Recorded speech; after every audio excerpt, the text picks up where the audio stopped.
Call for Monday, July 18th, 2016 at 5 o'clock p.m. in the 5th floor conference room for a budget workshop. Roll call: Bynum, Here. Walker, Here. Townsend, Here. McKiernan, Here. Murguia, Here. Johnson, Here. Kane, Here. Markley, Here. Walters, Here. Philbrook, Here. Holland. Here. All right, so we are ready for our budget workshop, and I'm going to turn it over to Doug Bach to lead us through. We are going to take a break about 6 o'clock. We'll see where we are in the agenda, but we're going to plan to take a break to eat, and then we will come back. We'll take about a 20-minute break, maybe a 30-minute break to eat, and then we will come back and continue after that. So it'll be just so you know that that's a part of the plan for tonight. Thank you, Mayor, Commission. If you'll flip the next slide, we broke out the agenda, which we sent out to everybody between topics of tonight. We published this agenda, and then topics that we're doing Thursday night to kind of move through everything that was listed. As you can see, what we have up here is an array of topics for tonight's agenda on the tax policy. CMIP at Fairfax. I understand that maybe we didn't want to talk as much, but we published this, so we do have just a quick couple slides show what we're doing. Quiet Zone, Argentine Rec Center, JFK Rec Center, fire stations, courthouse security, accessibility issues in some of our public areas, and equipment and personnel for maintenance in public spaces on the agenda for tonight. I will say I believe this is a fairly aggressive agenda, but it all obviously depends on how much time we spend on each topic. So we'll get right into it. The first one is on tax reduction, and I'm gonna let Kathleen Von Atchen, our CFO, talk about this. But I thought as we started this discussion on tax policy, which really I think will provide a lot of guidance on anything we might do on any other topics we have as we work through tonight and Thursday night. Having a good feel for what direction we're going to go, if we're going to change, as you all know. I've built in a 1 mil reduction in this year's coming budget, and then had proposed how we could do that to do a 2 more mils reduction in the following year, and what impacts that do to our bottom line. But Kathleen's put together a couple of slides to kind of set the additional stage, do a little bit of going back down as we went through our strategic planning. And show where that number's come from, and then turn that over to you all to kind of kick it around from there. So with that, Kathleen. Thank you, Doug. So this first slide here is a graph that many of you have seen before. We just updated it to include 2016, and it's also included in the budget message or letter from the county administrator. What it is a historical view of the mill levy rates that have been assessed since 2001, so over the past 16 years or 15 years. And as you can see, there's actually two sets of information here. There's assessed value, and then there's the mill rate. As you can see, the dark blue number is the total assessed value of the county. Just to give you a feel for the level of growth or decline over years of the value of all the property in the county. You can see there in 2008 it peaked at $1.2 billion, and then it declined when the recession hit, and now it's inching up.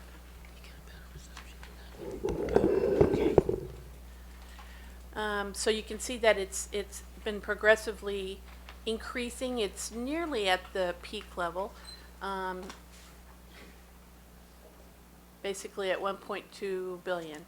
Now the other lines here are the mill levy for the entire UG, which would include, if you lived in Kansas City, Kansas, that would be the county and the city, and that's that green line up on the top of the chart. And the total mill levy equals 81.6 mils. That 81.6 mills is broken out by city and county, and those are shown on the kind of aquamarine colored line there, and then the green one below. 42.8 for the city and 38.8 for the county. So, as the administrator mentioned, there is a 1 mill reduction reflected in 2017, and we expect when we do the 2018 budget that we also propose that we will be decreasing the mill levy again 2 more for a total of 3 mills over the 2-year period. And that's because of the new star bond revenues coming in. And the next slide. So based on that recommendation, we have an overall general fund outlook. Now this is consolidated general fund, city, county, and the consolidated parks. And you can see that the outlook is that given these reduced revenues, we still meet our goal of matching revenues with expenditures. So we've got the black line, which is the revenues coming in over the next 5-year period, and then the dotted red line is the expenditures, and you can see that they're both equal to each other. So we're able to afford this tax reduction, this recommended tax reduction. The next slide are the assumptions for this forecast. And you'll see on the top part are the revenues. I've broken out the larger revenues, and then below are the major categories for expenditures. And then there's some percentage increases for each of those categories, with the bottom being the unencumbered fund balance. And so in I have fiscal 15, which are actual audited numbers. 16 shows the recommended revised budget for 16. And that 16 column includes the expected star bond revenues we are planning to receive sometime very late in the calendar year. If we receive those revenues in 16, then we plan to use them on a variety of one-time measures as discussed in the budget letter, and those are basically found in the transfers line below, capital outlay and transfers. The recommendation is to utilize roughly $4 million deposited into the consolidated general fund to assist in reducing the deficits that have accumulated in several of our special revenue funds, the workers' comp fund and the employee benefits health fund, or the employee health benefits fund, among other things. In 17, that reflects all of the star bond revenue that is to be deposited into the consolidated general fund. Although the total projected star bond revenue is $12 million, roughly $3 million of that is required to be deposited into the dedicated sales tax fund and the EMS fund. So what you're seeing for 17 is $9 million in additional revenue in sales tax revenue in 17, and the budget is built with those revenues in place, and so this all reflects what the county administrator has proposed. It ends the year with an unencumbered balance of roughly $9 million. Now these numbers are slightly different than what's in the budget because I excluded we have an annual appropriation that we are required by our bond documents to include, and those are funds. In 17, they amount to roughly $9.6 million, but it's a revenue number that we budget and then an expenditure number that we budget, and in effect, it's a reserve. It's required by our auditor and our bond documents, but it tends to confuse the issue when we're looking at a number of years altogether, including the actual. So I've excluded that out of these numbers so that we can see things a little bit more clearly. And so all the assumptions are very conservative for the forecast years 18, 19, 20, and 21. So our revenues are basically being adjusted for inflation and population growth. And that's what's shown here, very conservative. And so as you can see in 18, we've reflected a 2 additional mil reduction. And so in the top line, you'll see real estate ad valorem tax. And you notice that it's roughly the same amount as is showing in 17. And that's because although there is a 2 mil reduction, which equates to roughly $2 million, there's also a corresponding increase because we're projecting growth in our assessed value. And so that's why that number is relatively the same. In the out years, that line grows from 69 million to 71 million, and then to 73, and then to 75 million. And those increases, incremental increases, are due to our expected. We expect the assessed value to grow by that conservative amount of 2.7%. The same projection is used for sales tax, for franchise taxes, for all other revenues. On the personnel side, we've included all personnel costs related to our current contract, our current labor contracts. So all of those costs are built into the assumptions. And we've reflected a cost of living, or CPI plus a CPI value for the services and supplies. We've left capital outlay and transfers flat in order to demonstrate that the administrator has a commitment to continuing with funding our current capital needs and our backlog of infrastructure needs. And then lastly, just the rest of the category to demonstrate, just to round out the total expenditures for the general fund. So as you can see down below in the unencumbered fund balance, the fund balance remains positive. That's one thing.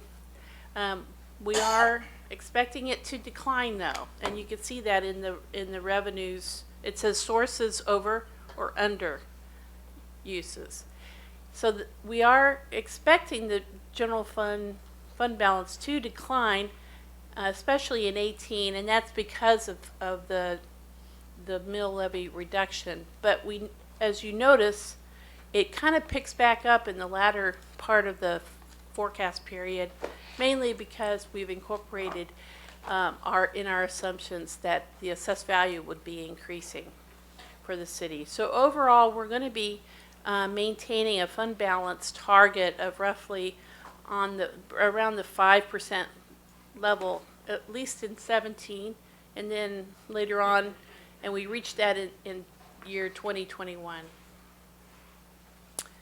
Okay, Kathleen, Yeah.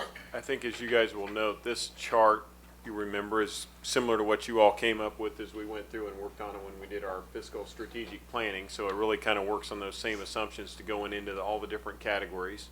Yeah, I think using somewhat conservative revenue estimates to go through it, but I would also say those are pretty conservative operational estimates to look at and say we're only going to have a 2% variation in our cost operations and not add anything in capital and some of our other categories, just because the purchase of those capital equipment, infrastructure, such like that all goes up on an annual basis too. So a flat number there doesn't allow for us to increase anymore. So it is a fairly conservative outlook when we go forward.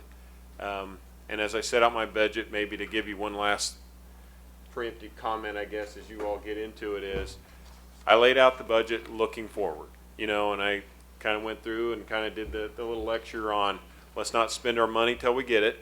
These are sales tax dollars. Largely, that's the increase comes, so they'll come next summer. in next December before we start to see it. It's not like property tax dollars that we say this is all at once an increase. We know we'll get it next year. Pretty confident we'll get it, but it is based on what the economy does. And this budget is built around getting our house in order as we go forward, and then start to reduce our taxes as we look forward. I can look at a chart like this and feel like, okay, based on these assumptions and based on our outlook from what our appraiser's showing us, I feel like our ad valorem tax rate our percentage will go up more than 2.7% in future years. And that gives you room to start continually reducing taxes each year. But that's still based on what's going to happen in those future years. Mayor? All right, we teed this up for the first item on our budget discussions because we need to establish, we set the minimum mill rate last week, and we set it at the existing rate, all of us, with the assumption that we would lower it. But before we get into all of the programs and ideas that are all underfunded that we would all like to see increases in, we need to establish where we're headed with the mill levy and the tax reduction based on the $12 million. That is really the fundamental question because where we set this then is going to help drive the decisions we make for the rest of our budget hearings. Spending money is easy. And this is one of those times where every mill levy reduction we do is a permanent reduction of the $12 million that's a permanent commitment. And we can't get it back. And so it's counted every single year. And we need to discuss what is the right number of the 12 million total that we need to reduce. The recommendation is 3 mills in this budget, 1 this year and 2 next year. And that's a total of 3 mills. That would be a quarter of the money that came through. It would actually be a third of the money when you think about what's not dedicated to EMS and dedicated sales tax. So it's an aggressive number. Looking at the listening tour, the number averaged out at about 2.5 mills. So 3 mills is in line with the discussion with people out in the community. And the survey was in the 3 to 4 mill rate reduction in terms of how people wanted to see that money allocated. So tonight we need to discuss 2 things. One, what's the total number of the 12 million that needs to go to property tax reduction? And then we need to decide over how many years are we going to work that. And so the recommendation in this budget is 1 now, 2 next year. I would like to be more aggressive than that, but we need to talk about that as a commission and come to a consensus tonight because that's going to shape the rest of the discussions tonight and for the rest of the next 2 weeks. Hal? I've been, I think, very clear that this money has been committed to the people of Wyandotte County for a long time.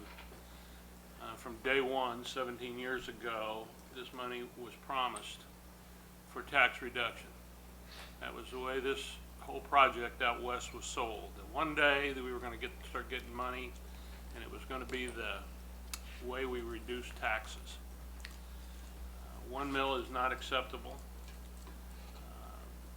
I'm not sure that I'm locked on a number, but I certainly don't feel that anything less than 4 is sufficient.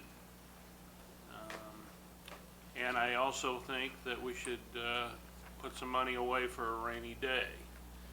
I can spend the $12 million in a matter of minutes with projects and ideas, and I'm sure one of you can too. I don't know how you're going to look the voters in the eye and tell them that you voted for a 1 mil decrease when, I mean, I can go over a long litany of, we didn't. People did tell the people that we were going to raise the pilot to 11.9% for a year and then start reducing it. And that's 4 years ago, 5 years ago now. We haven't reduced that.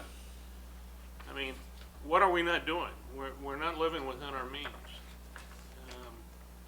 Now we got this money and we want to spend it on all these great ideas, and the taxpayer gets no benefit. So I'm hard on this. I'm going to be unwilling to compromise very much at 1 or 2 mills. That's just not sufficient. We have to start with that assumption and then build that budget, or not do some of the things that we'd all like to do. Okay. Commissioner Philbrook. Philosophically, I agree with you 100%, but under the reality part of it, this is where the rubber's hitting the road, and so, for instance, 1 mil of that is body cameras.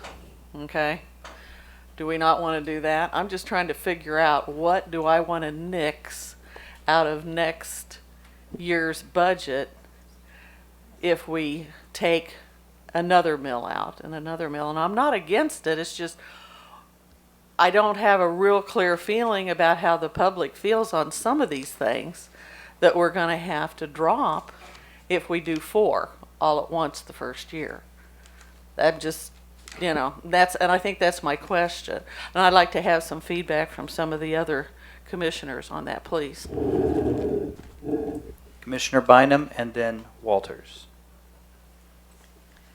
I agree with Commissioner Walker. I would like to at least see 2 and 2. 2 mills and then 2 mills the following year. That's a total of 4 in 2 years. I'd like to see that, but I have a question for Kathleen. On the chart, the unencumbered fund balances that we're seeing at the end of each fiscal year, that is not the same as the cash reserve, is it? On your chart?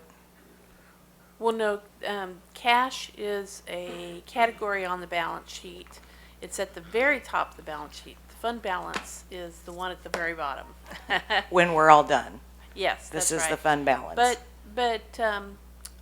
But what you're seeing here is the budgetary basis, unencumbered fund balance. So it doesn't include a lot of the accruals and such that happens at the year-end audit. So And again, these are projections through 2021, basically. right, well, fiscal 15 matches with what's in our financial statements in the CAFR. The rest is projection. Okay, Yeah. thank you. Commissioner Walters. Thank you. We talk about a tax cut, and if we're anticipating a 2.7% increase in assessed value and a 1 mil reduction, everybody is going to be paying more in taxes in 2017 than they pay in 2016. Would that be correct? So if you live in Kansas City, Kansas, you would pay Kansas City, Kansas, and Wyandotte County taxes, right? So the mill reduction is only happening on the city side. So there's still basically the value of the mill reduction is fairly close to the amount that the assessed value would go up by if you were in a single-family residential home. So any kind of increase that you're paying for would be a result of the assessed value increase related to the county side of your taxes. So basically, you're paying, I figured out that you're paying roughly $14 more next year if you have a single-family home that's valued at $100,000. And there is, based on a 2.7% increase in the assessed value, which is what Okay, the so appraisers certified. If I am hearing you correctly, there is no tax reduction proposed in this budget. No, there's a tax reduction. A The mill tax levy reduction. There is a mill levy reduction. I understand There is a that. rate reduction, yes. But the check people write will not be less in 2017 than 2016. Well, there is no check that's cut, but the net difference is that the taxpayers would pay roughly $13 more if given those assumptions. Okay, I write a check every year for my taxes, so that's the check I'm referring to. Oh, okay. I thought you were talking about the city paying No, a check. no. So, I agree with Hal.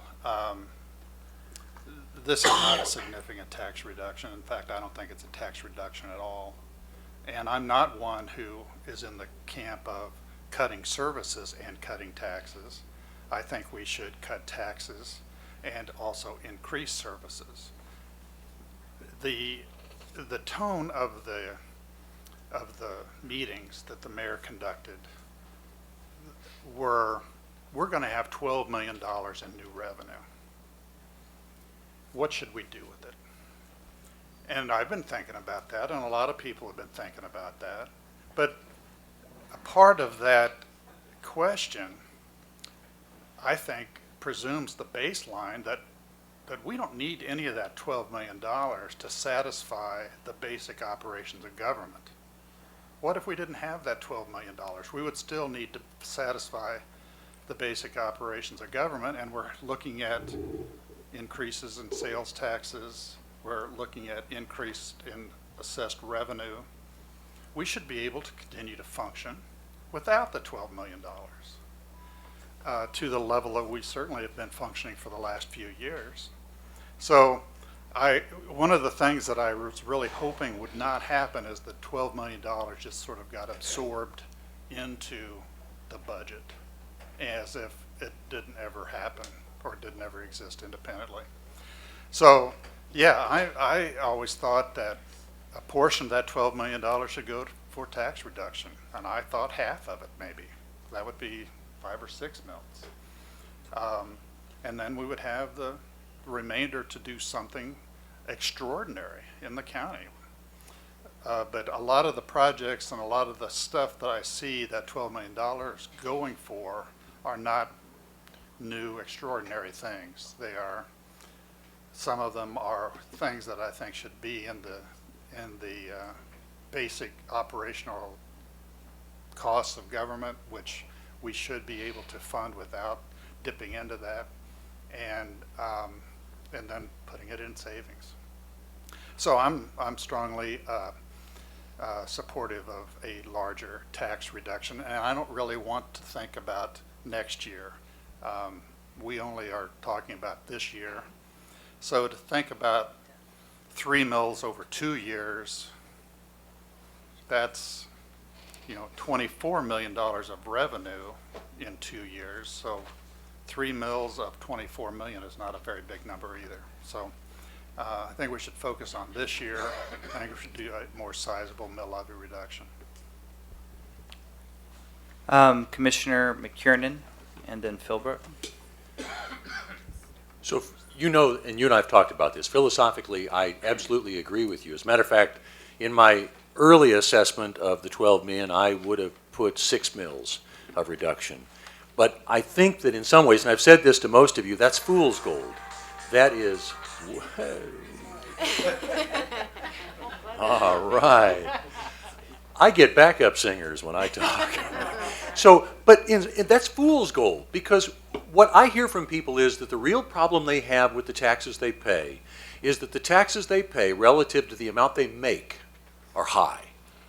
And correct me if I'm wrong in any point here of this, but my understanding is that our total assessed valuation, the number of buildings and the value of those buildings, is fairly low compared to other communities in the metropolitan area. Would that be true?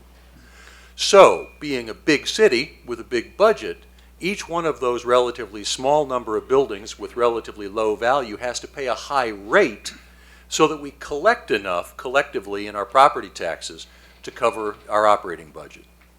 So the reason I think that it's fool's gold if we just throw money at the bottom line out of this and don't put fundamental changes into place is it doesn't change that fundamental equation. We don't have enough buildings valued at enough. And so when that happens, each one of them gets taxed a little bit more, and each taxpayer pays a little bit more of their particular take-home income. They pay a greater percent of their income toward the taxes. So I think the real thing we need to do, and this is not a short-term fix at all, 6 mills toward the bottom line would save somebody about $70 on a $100,000 house by my calculations. $70 per year. Per year. But what I hear people saying is, okay, that's a good down payment. That's a good faith gesture. But what we'd really like to see is a more fundamental shift than that. And the only way, in my estimation, that we're going to make that shift is more buildings valued at more, paying taxes. And all three of those have to happen. More buildings. Not just the same buildings valued at more, because that's just a bigger taxpayer on the person who's already paying on that building. So to say that our appraised value is going to go up is great, but only if it's more buildings, because otherwise there's an increased burden on every current taxpayer. As the assessed value goes up, so does the taxes they pay.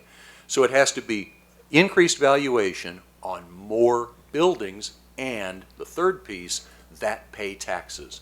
And I think that informs some of our incentive plans and some of the ways that we look to incent new development, about how long incentives last, how deep a cut they are, how much we put off getting that kind of revenue in the future. And so I think if we really want to change this, it's a fundamental, long-term program, and I think we can put more than $1 million as a good faith gesture, and that's what I've been calling it. It's a down payment.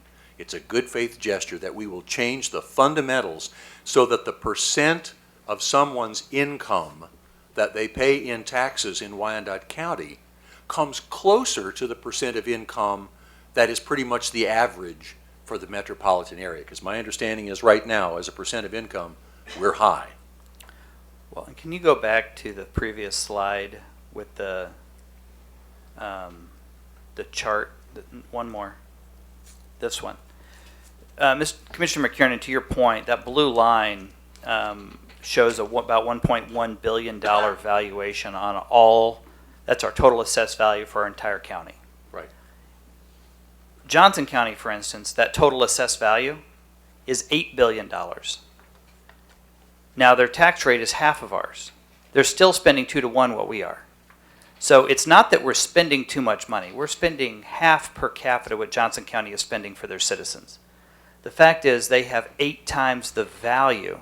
So for a lower tax rate over many more buildings worth much more money, our median residential property, that's not just homeowner, but rental properties also, our median residential property is valued at $67,000. To give you an idea, in Johnson County, their median residential property is $210,000. It's more than 3 times the value just on residential. And then you have the much larger tax base. So when you think about our valuation, we're not just, it's not that we're overspending. It's that we are undervalued, and we've got to grow the value. We've talked about the way to grow the value is new buildings. Economic development. The incentive that was given to General Motors decades ago was a huge incentive that people were very upset about, that they got 100% for too long. Well, for the last 20 years, General Motors has been the largest taxpayer in our community. It was an investment. It wasn't a giveaway. And we continue to make investments to do economic development in terms of incentives. And we're growing our tax base, but there's a time before we see that result. The other piece is blight reduction. We're giving away value by having blighted properties, tearing down the values of an entire city block. One blighted house is enough to destroy the values of the entire block. And then you have that neighborhood by neighborhood. Blight reduction, which is aggressive in this budget. Economic development continuing, and all of our economic development incentives don't come out of the general fund. They all come out of the projects from money that we don't already have. So we are very aggressive in EcoDevo. We have an aggressive blight reduction piece. The question is, we still have too high of a tax rate. And how much is the right amount? We saw at the state what happened when they were irresponsible in cutting taxes. They turned their entire budget upside down, and it's still upside down. And we need to make sure that whatever mill rate, and Commissioner Walters, you're exactly right, it's a mill levy reduction. It's not necessarily a tax reduction. And that's hard to explain to the public. But I agree with Commissioner Walker that 1 mill is not enough. So we need to think about, we need to take all this into account. The other piece is the changing climate in the state, the tax lid that the state put on us. So really an irresponsible tax lid that's as irresponsible as their budgeting. We also need to be aware that sales tax is much more volatile than property tax. And I like Mr. Bach's idea that you don't spend it till you have it, because it comes and goes much more loosely than property tax does. So all of these things need to be taken into consideration. I think we need to do more than 1 plus 2. I like the 2 plus 2. I would also go with 2 plus 1 plus 1. I think a 4 mil is a good, aggressive amount of money to put towards the tax reduction. 4 mils reduction in our city would put it at the lowest rate ever. And I think that's something that would be good. The other piece we don't want to forget, at unification, there was a major drop in the mill rate that was voted on. And then there was some problems with that, and they had to come back and do a major increase in the mill rate to make up for it. So we want to be thoughtful and planful and deliberate, and I think the message is we're reducing taxes over time, and we're not just going to drop it all at once, because we've seen with the state and we've seen locally that that's not necessarily the most responsible way to do it. So Commissioner Philbrook and then Markley. Well, it's hard to follow that, but follow up on that. So what I wanted to say is, so really, instead of a 12, we really have 9 to play with, because 3 of it goes to EMS and dedicated sales tax. Is that correct? Okay, so scratch the 12, think 9. Well, I would dispute. I think Is that wrong? It's still 12 because we're able to. The dedicated sales tax is dedicated to public safety and infrastructure. So we're buying new equipment for our public safety, and we're doing So additional the- infrastructure. so So the- it's still so- 12. So the 3 million is going toward making up for all the stuff we haven't been buying since 2008. For fire and Police. for police and all that. It's absolutely new Oh. revenue going to new equipment. Yes. Okay, and so then where does demolition and that stuff come in from the additional 12? Because Well, we're you saw it increasing that, on the initial budget presentation, right? But and it's spread out through several departments, but it's about 1.7 million for that, for out that of the that's spread over several departments. out of the 12. Mm-hmm. Okay. I'm just wanting, so it's, for dummies, which, hey, I don't mind being called that when it comes to millions of dollars. I just want to understand it very easily as to where that 12 is going, because this gets very complicated. And so that goes also then for mowing grass. How much of it's going toward mowing grass and demolition? Put about $1.9 million toward our SOAR initiatives, which went into various areas. I think more targeted toward the demolition and mowing was about $500,000. Okay, all right. I just wanted it out there again, so people kind of understand where we're putting things. Thank you, I appreciate that. Commissioner Markley. So I am more than happy to decrease the mill levy by whatever amount everyone else will agree to, but I feel like I'm the one who ends up saying this every year, so I'll just go with that trend. That's fine, but over the next 2 budget workshops, we have a list on our agenda of items that people are requesting funding for. And as far as I'm concerned, if we're talking about reducing the budget by 4 mills, we might as well not talk about any of those topics, because the money has to come from somewhere. And that's the part nobody wants to talk about. So this is my question. We're going to have dinner soon, and I'm wondering if during that period, when we did our little strategic planning event, we took that little chart and we plugged in how many mills we wanted to reduce by, and then we saw how all the money went away, and we could look out over the years and see how that was going to look.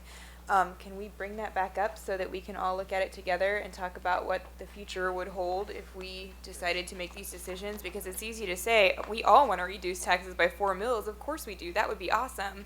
But if we're going to be bankrupt next year because we did that, clearly that's a bad decision. So I think it would be awesome if we could kind of see in real time, if we do 2 mills, if we do 3 mills, what does the budget look like next year? What does it look like the year after that? Are we going to be still in the black? Those sorts of things. Okay, Commissioner Walters. We received this book. We are presented it at a commission meeting, but we really don't analyze it very much. At least I don't think we do.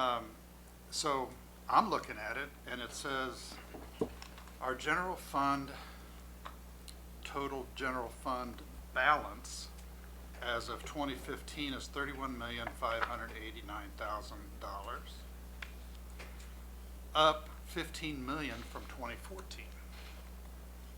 So I don't think we're going to go bankrupt, but I think we do need to be cognizant of our true position. And I'm just going by our auditor's statement of our position. And I think each year that I've been on the commission, we always have a budget and we always have a projected general fund balance at the end of the year. And I think due to conservative budgeting processes and maybe extreme diligence on the part of all of our staff, it always turns out that we have a bigger fund balance when the true numbers come in than the approved budget. And I think 2015 was no exception to that, right? So we end up with a bigger fund balance than we projected and approved. And that has been the case every year that I've been on the commission. So I don't think we're going to go bankrupt. I don't think we're as irresponsible as they are in Topeka. In fact, I believe our fund balance in 2015 is higher than it has been since 2007. So it's just a question of how much more money we want to put in the bank, is the way I look at it. And I think there's some room for some trimming. Doug, do you want to respond to that? I think. Well, I'll make sure unless there's any clarification, I think the Commissioner understands how that works. A lot of times when you look at the comprehensive financial formula he's going through, there's the cash basis position versus the budget position. So when we don't spend all our money out at the end of the year where we have obligations to contracts that are coming through or where it's going, that's where that number will show up. And I certainly will take the position that we are not going to go get bankrupt at any time. And that's where we always carry a solid cash position. That's a fundamental element that we've always put ourselves in that position. So we're not any threat, have never been in any threat of not making payroll at any time and going through.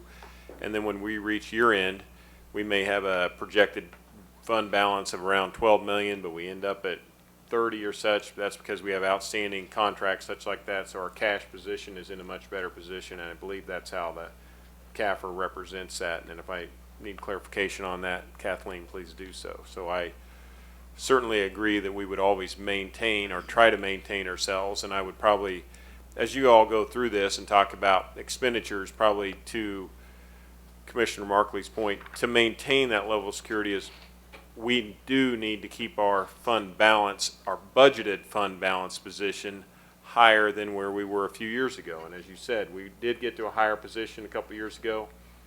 Large part of that came because we had the one-time cash transfers that came in and we held on to some of that money. So I don't want to count one-time cash positions that come in to say that's going to be there every year, because it doesn't.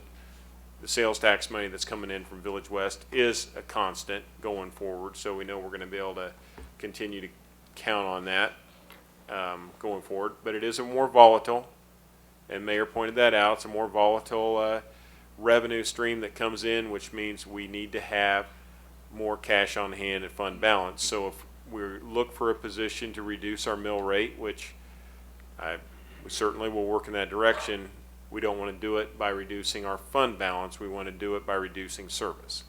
And as you all recall, as we went through a lot of things we did moving forward, we did attack some things in personnel, made some increases in those areas. We were able to go do our contracts, look forward, but the annual impact does build up. And the same thing in all the different operational areas, and that's where we find ourselves today, and that's why Kathleen put together the chart that shows how our revenues and expenditures line up. Commissioner Johnson and then Murguia. I would offer that we would have a disciplined and deliberate approach to tax reduction. I know what I've heard and what Commissioner Walker is saying. I think that when we initially came together and we looked at how much should we lower taxes when we saw what the community had said. I tended to be one of the ones that said, let's try to get the most bang for our buck as well until we begin to go through those exercises. And I'm glad that you brought the exercises to us to allow us to kind of see the impact of those types of decisions, which caused me to kind of back off a little bit. I think that we need to look at it over a course of time. I think what I've understood is that perhaps in the past we said we were going to do things over a 2 or 3 or 4 year cycle of time, and by the time we get to that point, things change. But I think that if we can be steady and be disciplined with our approach, then that will help us to kind of mitigate the volatility as we try to continue to grow the number of businesses, because they're not going to come here all in 1 year. It's going to take time for those businesses to get here. So I think that we need to be very steady and disciplined and deliberate in terms of tax reduction that will put us in line with the remainder of the metropolitan area, because even at the 6 mil level, the 4 mil level, I don't know how many $100,000 homes I have in my district. So if a $100,000 home is going to get a reduction of, what was it, $14? $70. Okay. It's about $14 per mil Per mil. per year. Right. So I'm not going to get it in my district. It's not going to make that big of a difference. I think that we need to be very disciplined and be true to our word. We said we're going to lower it. I think we need to be able to present to the public a rational, reasonable lowering of that over a period of what I would call a short-term period of time. I'm not talking a 5 to 7 year, but maybe a 3-year period of time. Because as I understand, we still have to pay back some existing funds that we need to get reimbursed as well. So it kind of really limits our ability to lower rates only to a certain degree anyway. Yes. Commissioner Murguia and then Townsend. Kathleen, did you say that over the last year, we've seen a 2.7% increase in appraised values across the county? Yeah, that's what, just the residential portion, yeah. And that is an average number, I'm assuming, across the entire county, correct? Yeah, that's right, yeah. Our Just residential classification. Our former appraiser used to give us a map, and you may have passed this out and I might have missed it this year. Used to give us a map by taxing districts, which are very similar to commission districts, of what the average appraised value in each district is. Okay. And if that's available over our break at 6, I'd like to see that, if we could see that. Do we have an updated version of that, Doug? Yeah, she come and went through that with all the commissioners earlier this year. I don't know if you missed the meeting, but I know she did that by each area a couple months ago. I think it was end of February. And I don't know if we readily have it around with us, but okay. I'm sure we have it up in the office. And remember, the number that Kathleen broke out there is the difference between what's the impact on the residential, and then of course you have new stuff that comes in, and then commercial changes that come about as well in each area. Yeah, so for purposes of this discussion, I'd be happy with just a residential comparison, since that's your point of reference is the 2.7 on residential, correct? So if I could just look at that for our continued discussion after dinner, that'd be great. Okay. Commissioner Townsend and then Walker. Thank you, Mayor. Point of clarification, I have so many points where I agree with a lot of what's been said already. I support a reduction in the mill levy, but as we've said, it's just a matter of how much and when. The one thing that I would not want to see happen is that we start off like gangbusters right now with the mill levy reduction, and then, heaven forbid, we have to turn around and say next year or the year thereafter, we need to bring that down. I think slower and progressively is better. And I can look my constituents in the eye, because even though I was quite surprised that in District 1, tax reduction was, I think, number 1, I'm not sure, and I've tried to get this point across to my constituents, as Commissioner Johnson pointed out, there aren't going to be a lot of homes in District 1 that meet that $100,000 value and will see, what was the number again? They will be very surprised at how little they get. However, they can see, and I will and do get calls about demolition of homes, removal of blight and drug houses, development plans that will bring, hopefully, persons who want to come into areas east of 635. That would be extraordinary usage of the money. Also, as we said, repayment of funds that we have robbed Peter to pay Paul with in previous years. The first year that a lot of us who were new came in, that was what happened, and I've been happy to see that we've been trying to refurbish those funds. Those would be extraordinary uses. So I would rather see us be slow with the levy reduction that would translate in hopefully a tax reduction, but be progressive with it. But remember what people will really see that will be impactful, what they're living next door to, what their parks and streets look like. We have an opportunity to use that money. And I get where Commissioner Philbrook was going. I was thinking along the same line. Whatever we commit to this levy reduction, mill levy reduction, we don't really have $12 million that we're looking at to spend for other things, just as Commissioner Markley said.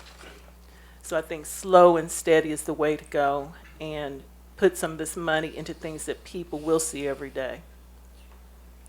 Okay, Commissioner Walker and then Kane. We, one of the things we do every budget year is we always bring out this M&E property tax and how much the state has taken from us. And, it's 10 years ago. It's a decade ago we've had to plan for this. And it was a Democratic governor. I wish I could blame Sam Bramback, but it was Kathleen Sebelius that drove this thing so Kansas could get better economic development.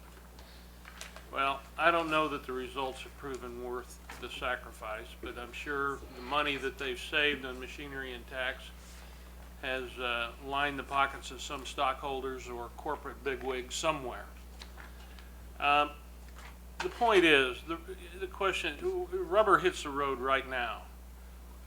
We've been building our tax base. Every year we say we got to build our tax base, but every year, every new project that comes in isn't going to pay taxes for 10 to 15 years. When is it that the people are finally, I admit, $100,000 home, $70, that isn't a lot of money, but it isn't your money. It isn't the fact that you're not, $70 take me and my wife out for a relatively nice meal once a year. If that's all I get, then that's all I get. But it isn't our money to be cavalier with. And if we don't, if you're going to do one mill, forget it. Don't do it at all, because we might as well spend that money on some services that people will benefit from, like cleaning up the park. You're not going to get one person recognize 14 mills unless you have $1 million home, and I doubt a person who has $1 million home is going to worry about what one mill would do. Sometime the rubber's got to hit the road, guys, and we've been waiting 17 years for cash to come in from this cow out west, and now she's given us cash, and we're like throwing the balls in the air like we don't know what to do with it. We need to reduce taxes. We need more than a symbolic gesture. I'm not voting for a budget with a symbolic gesture. I'm telling you that right now. I'm voting no if it's a 1 mil or a 2 mil reduction. And you call it whatever you want, call it grandstanding, call it politicking. It is the absolute truth. The people, every person, every survey, for those that rely on surveys, the mayor's listening to her, reduction of taxes is #1. Now, I don't care if the people understand that they're not going to get a lot of money. Maybe to somebody $35 is a lot of money. It's the fact that we're moving in the right direction. I am disappointed that we 17 years of anticipation, and here we are, and you know, if we have to make cuts, we have to make cuts. People deserve tax relief. They deserve relief. Okay, I'm done. Commissioner Kane and then Murgia. Thank you, Mayor. I don't think 17 years ago they knew what was going to happen now. And we didn't have the $12 million yet.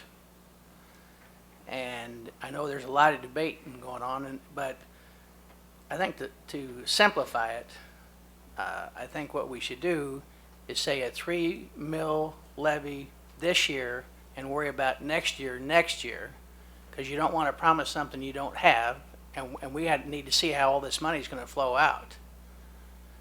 And 3 mils is giving them something.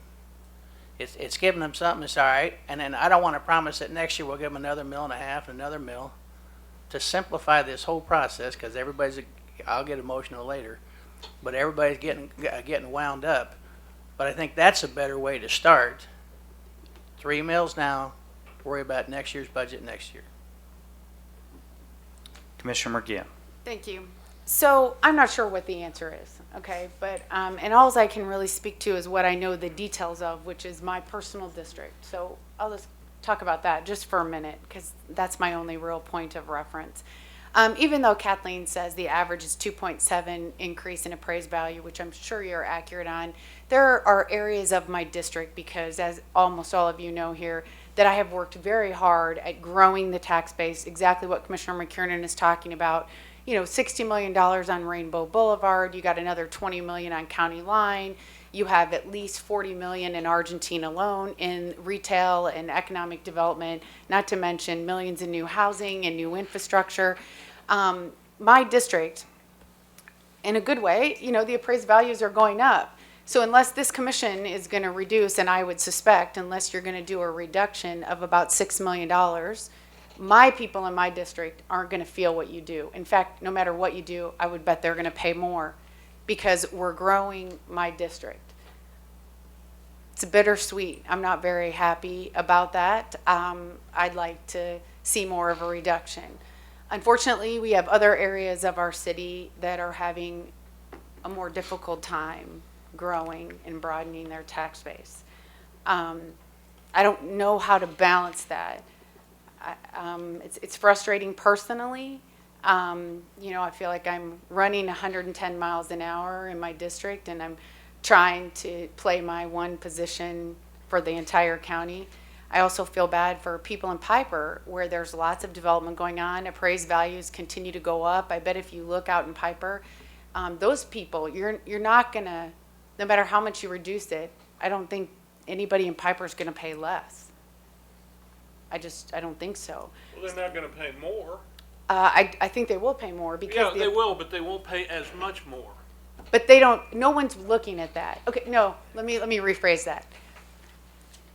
I'm not disagreeing with you, Hal. I'm really not. I think you make some very good points. Hey, I'm the one that has beat the drum for the 9 years I've been up here. I'm proud to say I have never voted for a property tax increase.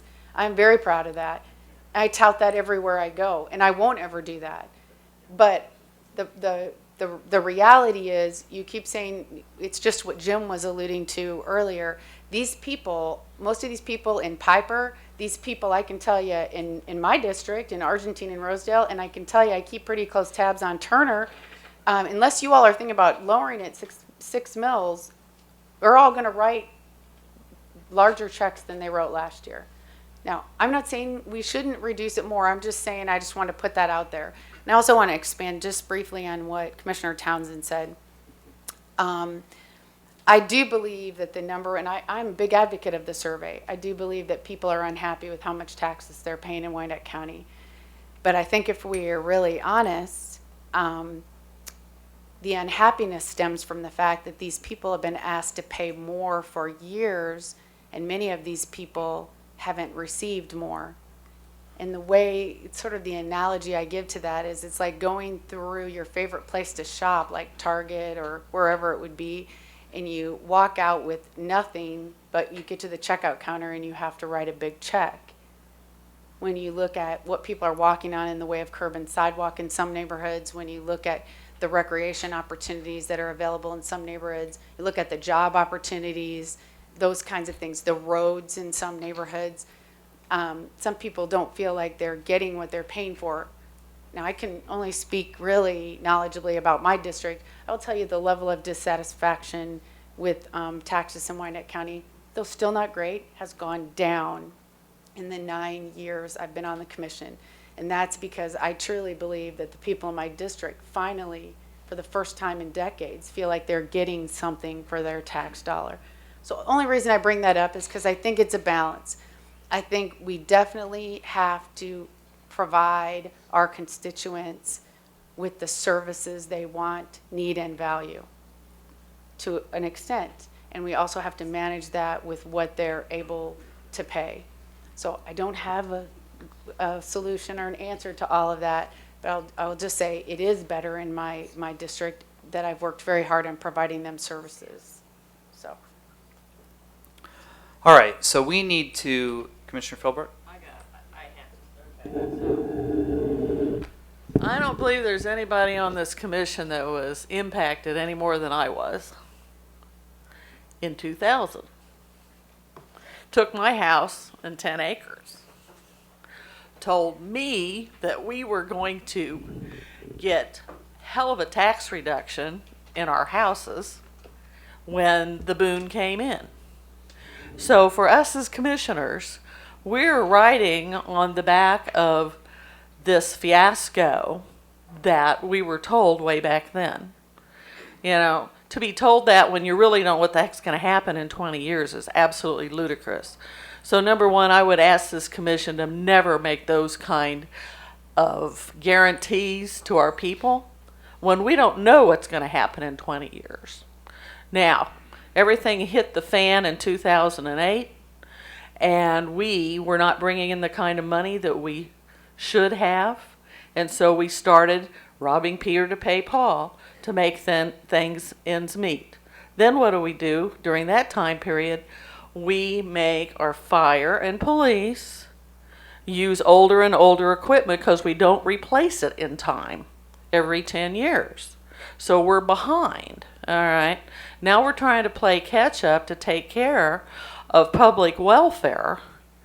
And then we look at, okay, 1 mil only reflects a small amount of money when our average household property value is $60,000, folks. Okay, just like the two commissioners right next to me and right over here. We all know that $60,000 is a pretty doggone low amount for property to be worth as your average for a county. All right. So how do we make enough money to take care of all of those things that everybody needs, the curbs and sidewalks and all that sort of thing? Well, I think they've done a really good job of taking what money we had and turning them into curbs and sidewalks, getting Tiger grants, whatever they had to do to take care of all these other streets that we've managed to improve, and we're doing better.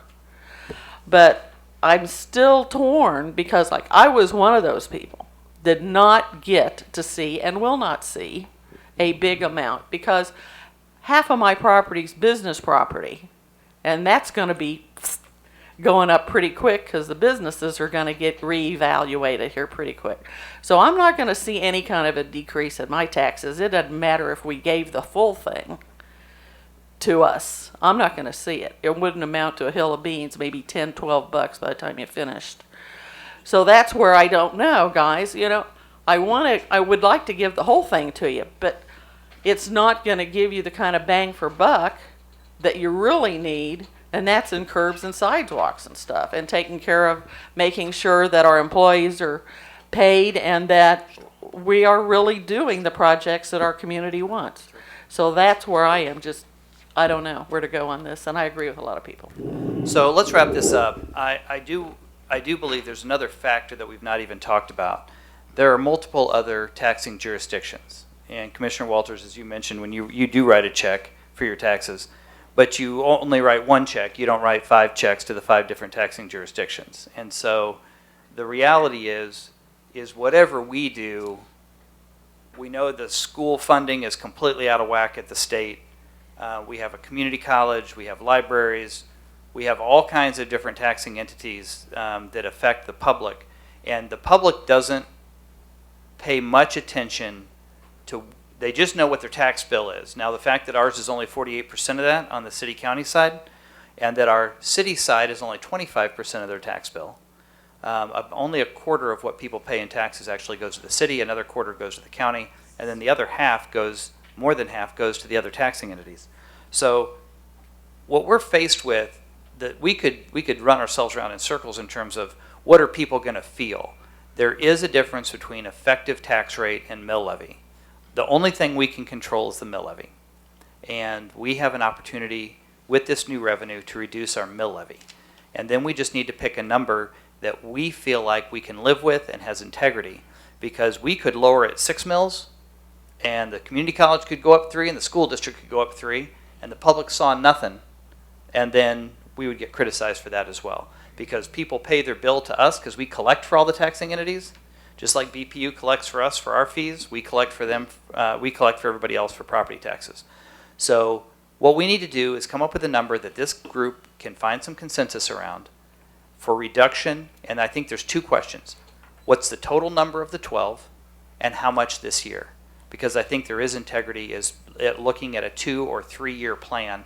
I don't think a 5-year plan, because even though we don't have a crystal ball for 20 years, I don't think we have it for 5. So, Commissioner Kane, do you want to make a recommendation? Yes, I do. And what I'd like to do is make a 3 mil reduction this year, worry about next year, and then that gives staff a start. Because we can go back and forth all night long, 3 1/4, and be like auctioneers or whatever, but I think Mike, a 3 second. mil. Do what? I second your motion. Okay. Straw poll? We can take a straw poll here in a minute. Yes, Townsend. Commissioner Townsend. Just a question. Even though I know we don't want to look at next year, I have to ask this question. Whatever we commit to, 1, 2, 3, that's what we have for next year as well? Yes, it's committed So, for next year as well. Even though we don't want to look at it, if that's the reality of it, I want to know that as I assess this vote. So when we vote for whatever it is, we are stuck with that, so to speak. Yeah. Okay, My, thank you. and I like the 3, and he's got something on the table, but I would prefer to see it at 2 and 1. Right now it's on the table for 1 plus 2 next year. I think we need to do the more of it this year and do 2 this year and 1 next year. So I'd rather do that than 3, but he wants to do a straw poll on 3. So let's do that straw poll. Again, it's not a binding motion, but we do need to see if there's a will to do 3 mills this year. And that will make a decision for us for a lot of other stuff we're going to talk about. I just wanted to point out that with the property tax lid, if you want to raise the property tax mill rate next year, you'll have to have a voter referendum. I understand that. Yeah. I think the Just a commission, reminder. thank you. That's a good reminder. I think the commissioner understands that. Commissioner Kane? Just, my motion is for 3 mills this year, worry about next year. Okay, Commissioner Markley? I would just say I think it's difficult. I mean, I'll raise my hand and say, yes, I'd love to cut taxes 3 mills, but I think it's hard to say that without knowing what gets cut to make that happen. But so this is my question. I'm wondering, we can give staff the directive to say cut 3 mills, but Doug, as you're working through that, can you tell us what 3 looks like and what 2 looks like? So if we look at the 3 and we say, no, we don't want to cut that, we don't want to cut X, Y, Z, what would the 2 look like, and what gets us to that point? It's easy to say, yes, cut 3 mills, but I guess I've been here long enough. I've been here long enough now to know when it comes down to the people looking at their list of items they want and people looking at what has to happen to get to the 3 mills, we're going to be like auctioneers again. Let me tell you what action we can take tonight. We can ask see if there's consensus on the amount. We'll give it to Doug. He'll come back at a future budget workshop and say, this is what it looks like if that's what you want to do.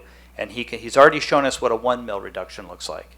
And he could show us what 2 looks like and what 3 looks like. And at the end of the day, we're not going to vote on a budget tonight, but it is helpful to get a consensus. Because if we're going to send him back with 6 mills, then he needs to get to work. If we're satisfied mostly with the 1 mil, and what I hear is we're not satisfied with the 1 mil, for this year. So we want to see more, and the recommendation is 3. Commissioner Walker. I forgot what I was gonna say. I'm sure it was eloquent and excellent. No, probably not. Maybe if I could make one comment to Commissioner Markley's, because, yeah, if we give him this direction, I need to go back and work on it and work through everything we're trying to develop in the budget. I would say I would go at this from an approach. One is I showed you where we were looking at for debt, because we relied pretty heavy on debt over past years. So if we were to reduce a couple extra mills now, I wouldn't want you to expect I'm going to build a budget based on future debt. So we're not going to add anything to that, because we already need an extra mill rate at least in 2018, if not more, going forward. So I've got to account for that for other things. So I'm not going to add to it over and above where we're at. And I'm also not going to, I may touch somewhat on fund balance, but I'm not going to go heavy against fund balance, because I'm trying to get to 5%, which is half of where we need to be. So I will just give you kind of those overarching things, because those are easy ones. Oh yeah, we'll just debt something else, we'll add more to debt, or we'll take away all the fund balance. It'll be back against things we'd operate, and I just would say that without going into it. I can't tell you what all those would be, and then you could make the decision on that. Commissioner Walker.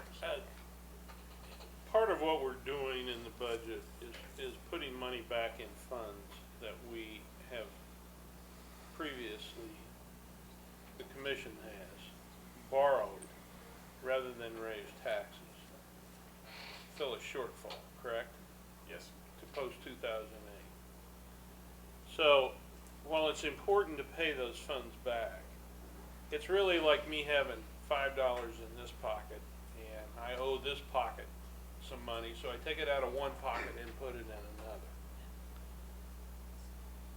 another. If I guess what I'm saying is that if, like the environmental trust fund, if there is an environmental catastrophe that we have to use the environmental trust fund for, and we don't have it, then the bottom line is that you're going to have to do what the law permits you to do. And one, it's either to raise taxes, issue no fund warrants, or if it's something, you'll have to issue debt.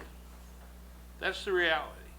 We don't have enough money in there to cover an environmental tragedy. We're not going to have enough money in there for a number of years of any sizable nature for a Superfund site cleanup that we've created, or because we dump part of our stuff in there, we have to participate in the overall settlement. So some of this, we're just paying back ourselves, which, while that's important in the long run, it's not as important in the short run. My opinion. Okay. All right. Yes. I just maybe clarify a little bit, because some of those, the debt has come due. Like one of the big ones in that regard is the healthcare fund where we deferred payments. I have to make that payment. Okay. I have to repay that. Workers' comp, wouldn't have to put all the money in that account right away, but if not this year or in 17, it would have to come due in 18. So I don't have that latitude. And as you recall, the enterprise or the environmental fund's a good example of one we don't have to, and I didn't recommend repaying that one this year. Just thought we'd let that build. Water pollution, we could be a little slower, but we're not repaying all that, but we are increasing rates to allow for capital. So those are ones we've deferred over years, and part of that debt is really on us now. So it's not as much just from one pocket to the other, but I understand the analogy. Commissioner I Bynum. also wanted to point out that the repayment of those special funds is budgeted in the current fiscal year, not in 17. Before we see if there's consensus on the 3 mills, it would be helpful for me as we proceed through the rest of the evening, I guess assuming there's consensus on 3 mills, to see the slide you gave us, Doug, back when we had the first view of the budget that showed us how the 12 million had been broken down. I cannot find it in here. I think it's in here. I just can't find it. Angela just found it. Thank you. Thank you. All right. So Okay, so what I think, if there's consensus that we want Mr. Bach to go back and look at 3 mills reduction and what that would look like for this year, I would just ask, included in that is he'd show us what 2 mills would look like. So we have 1, 2, and 3 mills. Is that fair? Yes. And then we can choose. But I think there is clear consensus. 1 mill is not enough for this year. Am I clear on that? I mean, I think there's a consensus. It's not unanimous. Unanimity and consensus are 2 different things. And the majority is even a lower standard, right? There's certainly a majority that thinks it's not enough. There's probably consensus it's not unanimous. We're going to ask, so I'm just going to take a straw poll. If you would like Mr. Bach to come back with an alternative budget with a 3 mil reduction for 2017, would you just raise your hand? Okay, there's clearly enough to do a 3 mil. I'm not opposed to 3, I want more, but I'd like to see what a 3 looks like, okay? But We'll get the 3 too. We already have the 1. We'll see what 3 and 2 looks like. All right? All right. Yes, McKiernan. I Commissioner McKiernan. totally agree with going 3, but I'm going to keep pounding on this. In my opinion, the long-term solution is increasing the number of buildings, residential and commercial, that pay taxes to spread the tax burden out over a larger base so that any individual taxpayer pays less of his or her salary as a percent. That's right. That's our long-term solution. This is simply a placeholder on the road to that long-term solution, in my opinion. is that a motion to eliminate tax abatement and incentives for new development? Because that's the only way we're going to get it in our lifetime, Brian. That is not said motion, but Well, let me just say this. I would like to address that. All of our incentives are on projects, out of projects that we wouldn't otherwise get. Right. And that's a very important delineation. Tax increment financing, I'll take this example for Amazon. Amazon, that property right now is generating $5,000 a year for the unified government, for the taxes. $5,000. Every nickel of it on all those acres. How many acres is it? 130? 130 acres is generating about $5,000 for us. We gave them a 10-year, 100%. That entire abatement we wouldn't get if that project weren't there. But it's tax increment. We're still getting our $5,000 a year. So rest assured, we're still getting $5,000 a year off that project. But once it rolls off, like General Motors, once that rolls off, you have to be building the tax base with incentives, and it's going to roll off and pay big dividends. But it's not going to be, most of us aren't going to be here in 10 years when that rolls off. Just like the people who voted for the General Motors one weren't here when they became the largest taxpayer in our community for the next 20 years. But they were really smart. But it was really, that's exactly right. And we were really smart for doing the Amazon deal because it's the number 4 employer day 1 when they open in our community. So it makes sense. And I just, Mayor, this is the thing we are on the same page about. Can you please enter that into the record that we agree on economic development? Yeah, so I'd tell you, how in theory it sounds great. These wealthy, rich developers come in and everybody loves to pound the table and say they rape our community. Well, I'll tell you what, the minute we stop offering development incentives, you'll never see one thing built in our county, no matter what anybody says. If anybody around this table can bring a development deal forward and they'll do it without any extra money, I'll do whatever you say. But I have yet to see any commissioner, any staff person, anybody bring any project forward that did not require some sort of incentive. So I think to mislead the taxpayer who's watching this or somebody who's going to read about this later into thinking that we can actually do these deals, we just like to give them money, is not an accurate picture to paint. And just again to reiterate, there's no money that comes out of the general fund that we write a check to the developer. The only incentive money they get is generated out of the project that they build. So it's new money that we wouldn't have otherwise. So that's very important to say. Okay. It is almost 6:30. We are through item number 1 of 1, 2, 3, 4, 5, 6, 7, 8, 9. Most of them will not take this long. In fact, I don't think any of them will take an hour and a half. But this was the one we needed to start with because this is the most important discussion. We've been talking about this for 3 years, and I think we've gotten to the heart of it tonight. So we're going to take a break. We're going to take a 30-minute break. And we'll come back at 10 till. It's going to be a little less than 30 minutes. We'll come back at 10 till.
promised.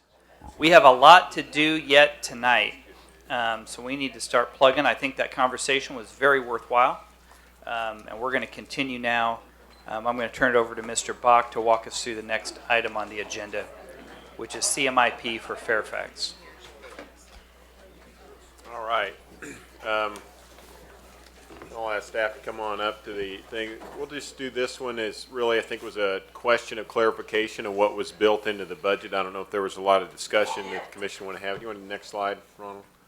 And I'll ask Mike or Wayne to fill in, but I'll just do a quick rundown on this. In 2015, we went to 100,000. So 2016 was $100,000 in the budget, but we didn't expend it all as we started the project. So that's where you see it carrying over. It's just a balance of staying at the consistent 100,000 level, which follows into 2017.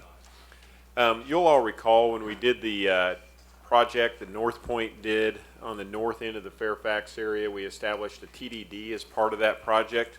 So as projects come online, one that's under construction now is the 800 and I believe it's 30,000 square foot manufacturing facility. They'll pay into that TDD fund, which will then be utilized to go out into all of the rest of the Fairfax area. And that's what we use to bump up from the 100 to the 200,000. So it's using project revenues from in that area to find additional. So Mike, you want to add anything to this? Just briefly, staff, particularly Wayne and the engineers, have worked with the folks down at Fairfax to develop this schedule moving forward. And a lot of it's all in sidewalks, curbs, inlet repair, and some stormwater work. Commissioner Townsend, we cover your questions on that or anything else? Well, I really didn't have any. These matters have been addressed, so it was just not really a request to have it here, but I will take this opportunity to thank Mr. Tobin and Mr. Wayne. I hear nothing but kudos for them and how they work with the Fairfax Industrial Association, so we appreciate that. That's it. Well, Doug, the reason I had been part of asking about it, and the reason simply was because I find myself in Fairfax on a daily basis these days, and it was just really important to continue the improvements and upgrades that we've been making. And so since it was in my face pretty much, there's a lot of work to do there, and it's a major property tax generator for the community. So that was really it wasn't a big controversy or anything. It was just more of a request to continue these kinds of improvements in that district. So thank you. Certainly. And I'll also note, these are these kind of special projects, as they note, when we come in and just do our regular road projects and such, then those are over on the other side of the CMIP. All right, next item. Any other questions on this one? Okay, we'll move on to the quiet zone, which was the next item on the list. As you recall, this is a project that we started doing some consideration for a couple of years ago as we started to figure out how to go through and do an analysis of this. So I'm going to turn this over to staff to kind of walk through the process we have so we can set that out, and then we can turn it over to the commissioner to, we just want to set up what we've done to date, and then we can turn it over to you to go through from there if that works. Sure. Okay. Let me start out with Olson and Associates is our consultant. They are a nationally recognized consultant in the quiet zone area. They had done the MARC study in conjunction with Bonner Springs, Edwardsville, the Unified Government, the Union Pacific Railroad, and the Federal Railroad Association. We have determined after the completion of their quiet zone feasibility study, which the final study for the quiet zone was issued in June of this year.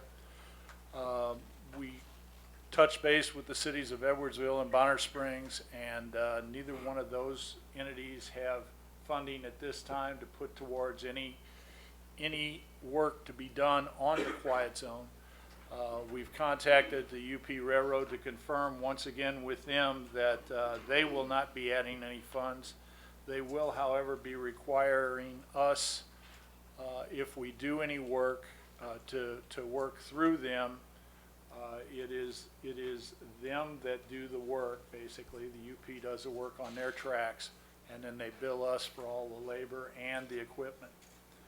Part of the study, we asked that Olson give us a phased approach in segments to the entire quiet zone. The entire quiet zone stretches over an 8.5 mile corridor.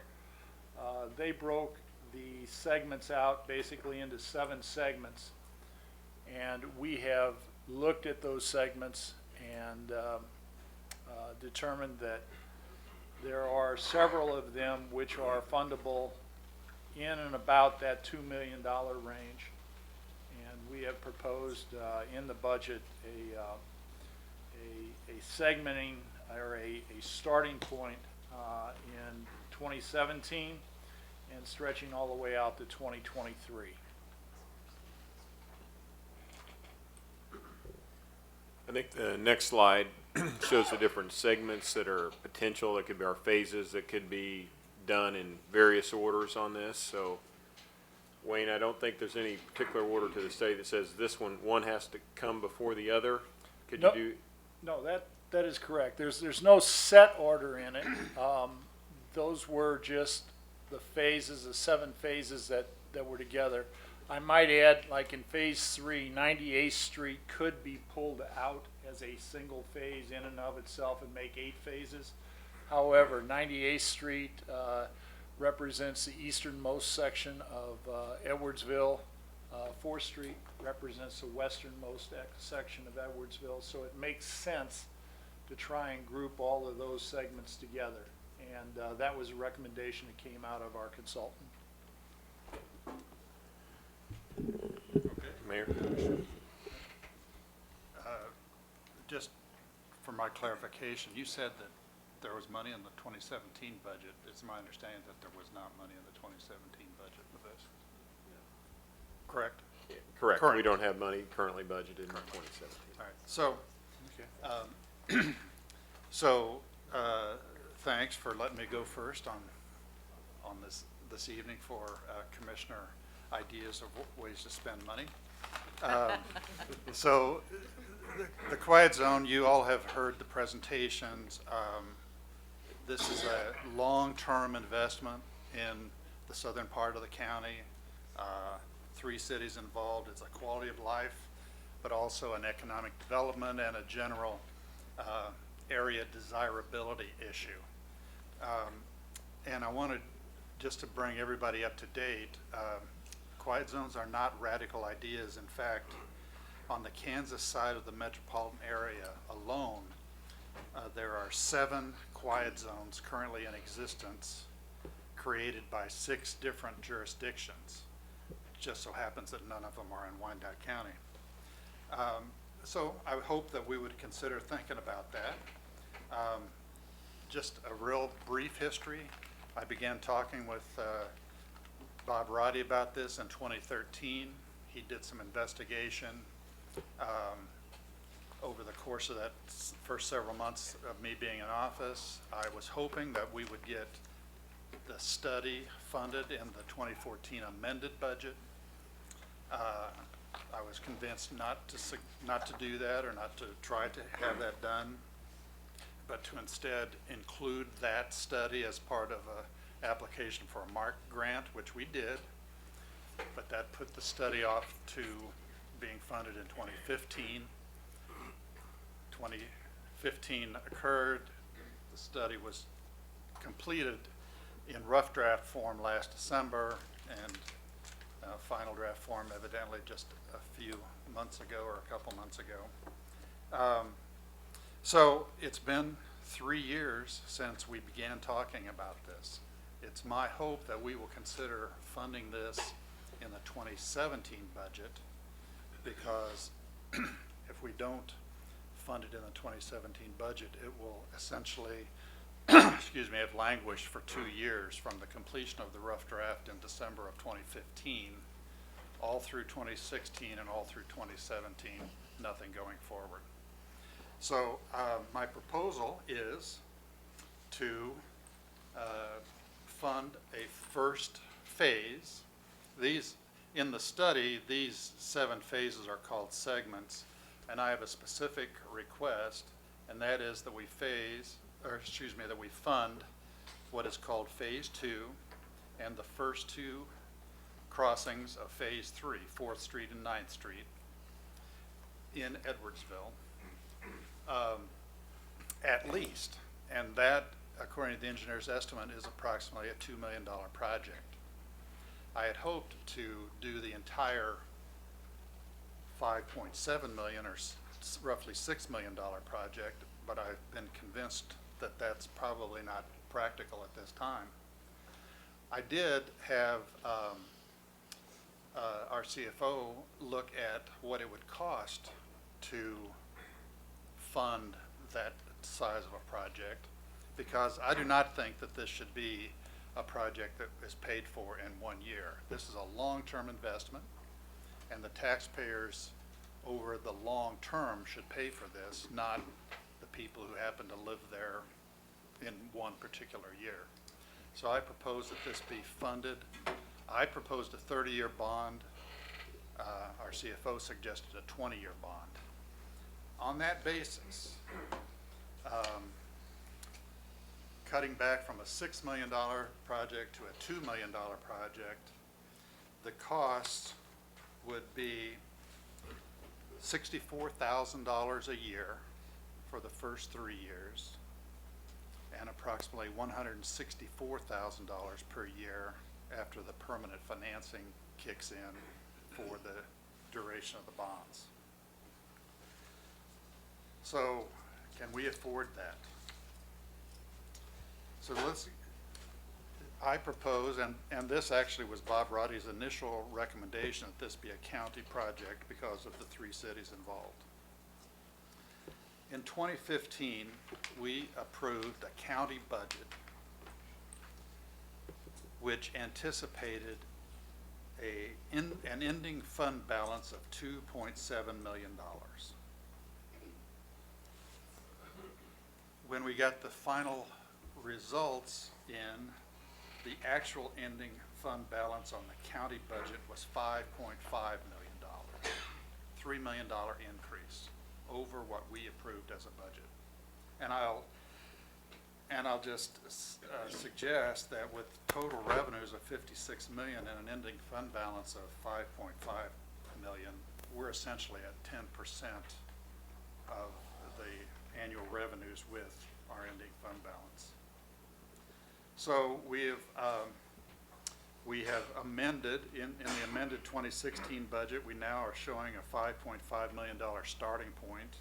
We're suggesting that an ending point will be 3.5 million, but as I said earlier, my experience has been that all of the projected budgeted ending fund balances are always conservative.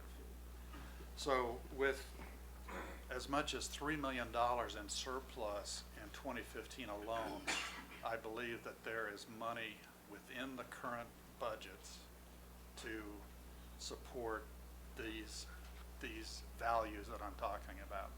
And nothing that we've talked about tonight addresses the county mill levy. All the mill levy reductions that we've talked about are Kansas City, Kansas only.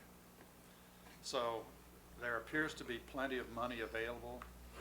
This is a good starting point, and I'd like to have it considered to be part of the 2017 budget. So I have one last thing to bring to people's attention. I did get an email, and I shared it with some of the commissioners, from a constituent who is trying to help me do my job better. And after he told me what I was doing wrong, I did notice that he lived in Piper. And I said, well, you may have me confused with somebody because I represent District 7. And his response was, yes, we moved recently. We did live in Edwardsville, and we moved for many factors, including the constant noise from those darn trains. So that's my evidence that reducing the train noise would have a positive impact on the whole community, and would hope you would support it. Thank you. All right, I have spoken with the mayors of both Bonner Springs and Edwardsville, and both have said they are supportive of the idea of the quiet zone. They were very supportive of the K32 corridor study and are very interested in making that, renewing that for economic development, both residential and commercial.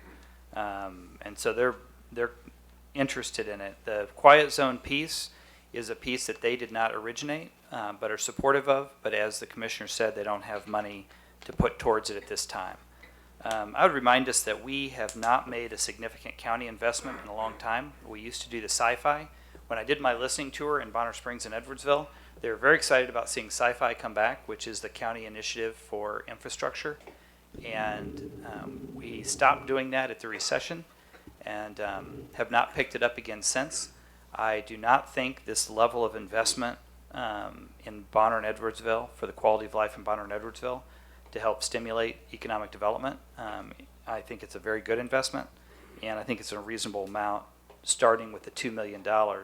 And we've already had our Wyandotte, Greg Kendall has already brought to us an opportunity for some development of some land, opening some land for development, that development could help pay for one or more of these crossings, because there is developable land between the highway and the river in these areas where most of these crossings are. And develop it, we would need to rebuild that infrastructure anyway to get the economic development project. And like we often do, we use the economic development project to leverage the infrastructure improvements. So we're already looking at that as another avenue. So it's very plausible that we will need to invest in some of these, and some of them can be completed through economic development, and continue to get the momentum going on the K32 corridor. So it's been a long time since we've invested down there. I think this is a reasonable amount, and something that we should consider. Commissioner Philbrook? Well, part of this is in my area too, Muncie. So from the Turner Diagonal west to about 72nd Street would be in my part of the corridor. And I would tell you that there are people, especially a few very outspoken folks right in behind Blue Hat, that are not happy because some of their trees were removed, and that made it even louder for them for when the trains come through.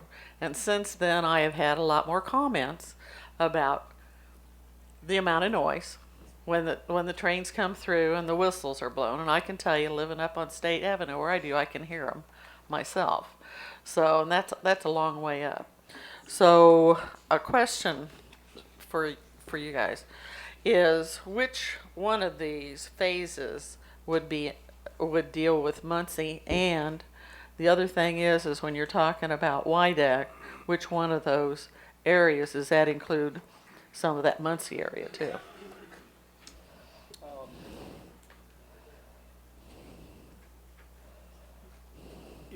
If you looked at segment 4, 88th Street, and then Anchor. Where's Anchor? Where is that? It's about a mile to the east further. Okay. It's a private crossing. Okay. Schwartz Avenue, obviously, Kansas and 65th. There's other things that have to occur at Kansas and 65th, and Yeah, that's a very complicated crossing. very complicated crossings. What about the crossings that are to the east of that? To the east of that, as There's I said, two more crossings to the Yeah. east of that. 88th Street, as I mentioned, 98th Street then, No, east, not west. oh, to the east. She's thinking like 65th is on there. Yeah, 65th is on there. And Right. then that's where that's where the study ended, was at 65th. Okay. The two that you're thinking about are further on down where the old Payless Cashways is. Well, that one, And that then- one, yeah, that's Yeah, the and one. And then further to the east of that, you've got the one that goes back into the concrete yard. Yeah, I haven't heard that much complaints down that way. It's mostly through 65th West. Yeah. So, what area were you talking about, Mayor, or can you even say? About For economic Wyandotte? development, it was in the Edwardsville area. And I don't remember which crossing it was, but it was it was in Edwardsville, looking at some, Edwardsville's filling up their industrial park and looking at some land, some developable land. One of the reasons that Phase 3 included 98th Street was because They're that close together? they are close together. They're a half a mile between 98th Street and 9th Street. Does that mean it needs to be included? It's right at that break point. 98th Street, I would recommend going with 9th and 4th, because what that does, if you don't do 98th Street, that makes the west half of Edwardsville a quiet zone, and the east half is still the same as you've got today. And that really isn't what I would consider good sense in my book. I'd like to include, if you were looking at Phase 2 and Phase 3 together, you're moving from a little over $2 million to $2.3 million. But in doing those two phases together, you're basically taking from Swingster Road to 88th Street, which is a 4.25 mile distance by rail on an 8.5 mile corridor. So you're biting off for $2.3 million. You're biting off almost half of it. Could I? Yes. So, I'm all for including 98th Street. And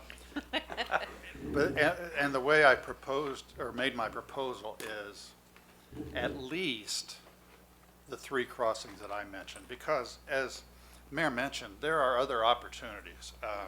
I think 4th Street is a candidate to get some funding from the state for safety improvements. Right now, people have to get off the sidewalk as they approach the crossing, go into the driving lanes of the street, and then go back to the sidewalk. The state has funds available for improving safety at railroad crossings, not for improving crossings to make them quiet zones. But Olathe did fund one of their crossings in their quiet zone that way.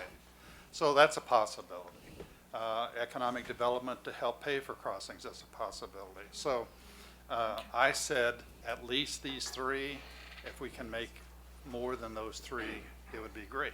No, I agree, Jim. I'm not disagreeing with you. I'm just, wanting to talk this over so it's out in front of everybody, so they understand what's going on. And so those particular crossings would get best bang for our buck by doing those first, and then work on economic development issues and some other things, because especially the one that 65th Street is very dangerous, and we have people crossing that all the time now from and trying to go over to the dollar store, and there isn't any official crossing over K32, and it's dangerous for them to do that. So I agree. I think we need to look for other funding for that. So I'm fine with that, Jim. Commissioner Markley. So I have a tiny, teeny piece of this corridor in comparison to the rest of you, but we did have this presentation out at my Granter group, which is the neighborhood group that would encompass my area. I guess I had a little different reaction from them, and maybe it's because I tend to ask a different set of questions. So they had the presentation. They all said this would be nice, that'd be pretty cool. I'd like to have less train noise, whatever. And so I said, well, what are your priorities? If I told you I was going to spend money in your district, what would you want me to spend money on? And they all said, well, not that. So I think that tells us a little bit of something about what the priorities would be. They all think this is a great plan, but if we're going to spend money in their district, they all said, we want our roads widened and we want a light out front of the Grinner House. And to me, that tells me that this isn't the priority that's highest on their list. I guess that's all I would say about how that group felt about it. My question is, so we had this presentation about debt and how we are going to exceed the number of mills that we're using to pay our debt. how does that fit in if it's debt on the county side versus debt on the city side, or are those two combined in that graph that you showed us previously? They are separate. The graph we showed you previously was city debt. So this was a different one. I'm currently building in the new juvenile complex based on the revenue flow at the county, and because we've left a little money in debt, so there's some room in there, and we're doing a juvenile complex without looking to go back to the taxpayers, which is fairly common in about every jurisdiction when you see a large major facility such as a jail or something like that built, that you go back and ask for a mill rate.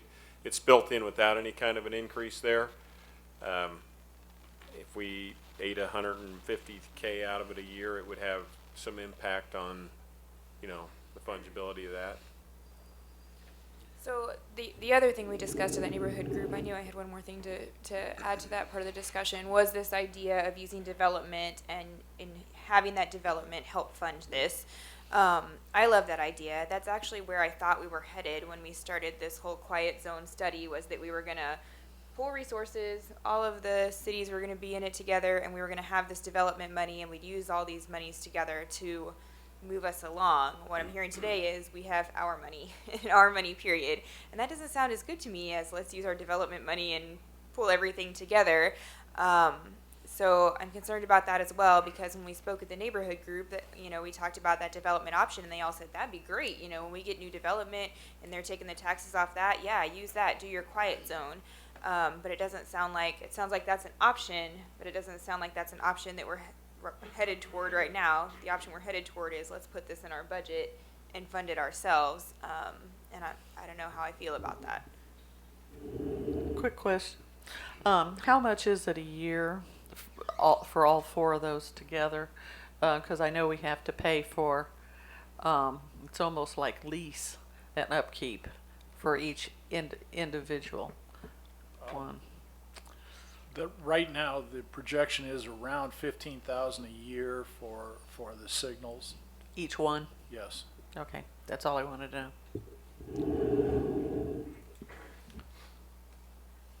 All right, is there any further discussion, questions, comments? Commissioner McKiernan? A couple of questions. So the need for this is being driven by an increase in the frequency of trains on those tracks? Is that, I mean, No, there's not an increase in frequency on the trains. There's about 51 trains, 54 trains a day. okay. It's literally, it's noise abatement. Well, and yeah, certainly I know Shawnee and Lenexa and Olathe have all done similar things. So you're thinking about this kind of as a proof of concept, take a small piece, scale it back. If it appears to be successful, then it's something that could eventually, with funding, be scaled up. Could it be scaled to other parts of the city as well, where there are grade crossings? Yeah, I mean, we could move into, I mean, we'd like to do studies, look at different areas and move through, do an analysis to see what the cost would be and the practicality of doing it in different areas. Because certainly there are more, and I stood by one just this past Friday, a grade crossing more toward the east end of the city, and it was striking, you know, to hear the signal at the grade crossing there.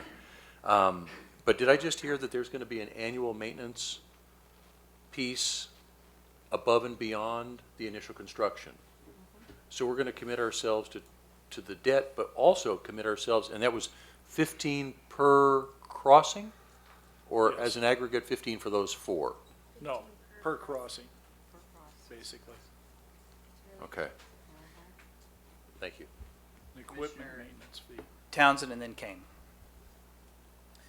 I do recall the presentation. At this point, I don't recall what these phases would actually fund. So just very quickly, could someone refresh my recollection about what we would be doing with the accomplishment of the phases? Okay.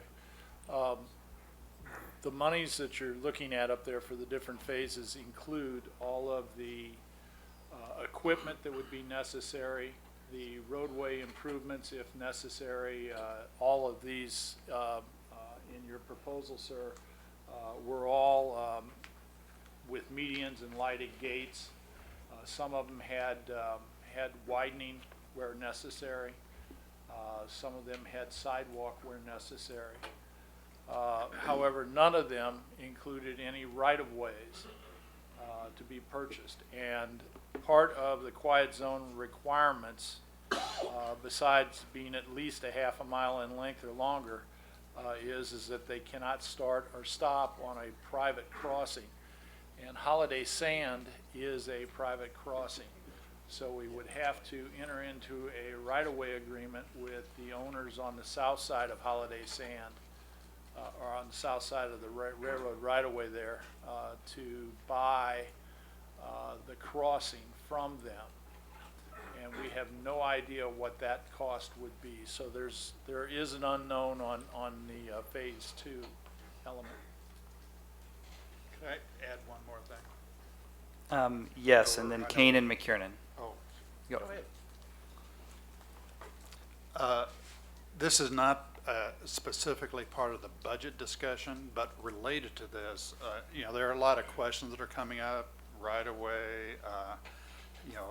How much curb and how much roadway widening we're doing at these various crossings. And the engineer who performed the study was working as a part of the K32 corridor development study. So each crossing is different, but being proposed are roadway widenings and sidewalks and curbs and gutters and a lot of things that all has to be vetted. And it hasn't been vetted and confirmed yet. What I am going to request is that some of the money in the 2016 budget that it's allocated for commissioners' special projects be used to hire a consultant facilitator to take the information that the engineers prepared and to take it to the next step of detail. Have detailed discussions with the railroad to find out exactly what the scope of work is that they will perform, that will be required to achieve the quiet zone. And then if we want to do sidewalks, or if the city of Edwardsville or Bonner wants to do sidewalks and road widenings in addition to the quiet zone construction requirements, that certainly has to be figured out as well. Right now, it's all in there, and they're just another level of detail that probably needs to be sorted out. And I will be, whatever process we have to request that part of that 2016 budgeted money be used for that, I'll be starting that process as well. Commissioner Kane? Two things, or a couple things. One, I've talked to a couple of commissioners, one in Edwardsville, one in Bonner. They're not interested in it. Two, I'd have to have it broke down more than just what it is here before I could support something like that. And I think that Edwardsville and Bonner would have to fork up some of the money as well, not just us. So I think it should be a three-city thing, and like what Jim said, if we can get somebody here to break it down till we get a complete understanding, but right now I don't have that. All right, Commissioner McKiernan. Well, and basically, I was going to bring up the same point. My question would be, if we put this off for some period of time, do we have a reasonable expectation that Bonner and Edwardsville would contribute to not only the initial construction of this, but to the ongoing maintenance and upkeep of these? Because I think if it were a cooperative agreement, and if it were a cooperative project, it'd be a much stronger project in the long run. And so my question would be, could we put it off for a period of time, the implementation, to see if Bonner and Edwardsville would and could both commit to part of the construction cost and part of the ongoing maintenance cost? Or do we have a development that's reasonably close enough in the pipeline that we might be able to count on some portion of that development to take at least one of these crossings out as part of it? So I did a little bit of math with 50 crossings, and it is, you said there's no current increase, but it's gone up significantly through the years in terms of the amount of train traffic on this. Over the last 20 years, it's certainly increased. But if you have 50 trains a day, that's 2 an hour. So every 30 minutes you get 4 blasts just in Edwardsville. And Each crossing. at each, 4 blasts for each train. Yeah, because it's got to blow at every single crossing. So that's about every 7.5 minutes. And if you're close to that, if you've been down at a train crossing, you know how loud that is. So, so the question is, I mean, we've got some ideas on the table. We have some money available to move forward with the planning and the project management in this year's budget available already that we can start drilling into. The question is, when we often do this, is we give authority up to a certain amount pending the evaluation of the project management piece. So the question is the commission willing to commit some money to this project on the county side? And if we budgeted it, if we looked at the $2.2 or $2.3 million, which would be, about $175,000 a year, $180,000 a year, then we need to decide, are people willing to do that? And because if we don't do it now, like the commissioner said, it's going to be at least another year and a year off from when the study was done. Yes, Commissioner Bynum. Just a question to clarify, 20-year bond for the $2 million. Is that where you, because I heard you say $64,000 a year. I asked our CFO to put together a spreadsheet of what it would cost for a $6 million project. Oh, okay. That's what she did. And I just took all those numbers and divided by 3. Okay, to do the initial phase. To do, it would be 60-some thousand for 3 years using temporary financing till the construction was complete, and then it would be permanently financed for approximately $164,000 a year. Okay. So if you financed $2 million for 20 years at 3%, it's $115,000 a year. If you finance it over, for 20 years, it's $150,000 a year. If you finance it over 30 years at 3%, it's $115,000. Just the $2 million. So just so you know. Okay, so $150,000 a year For 20 years. for 20 years. I don't like bonding things for 30 years. I think 20 is plenty. Commissioner Kane? I would like us to contact Union Pacific, and here's why. Somebody just sent me a text that says, Union Pacific believes quiet zones compromise the safety of railroad employees, customers, and the general public. While the railroad does not endorse quiet zone, it does comply with the provisions outlined in the federal law. So I think we need to get them involved as well.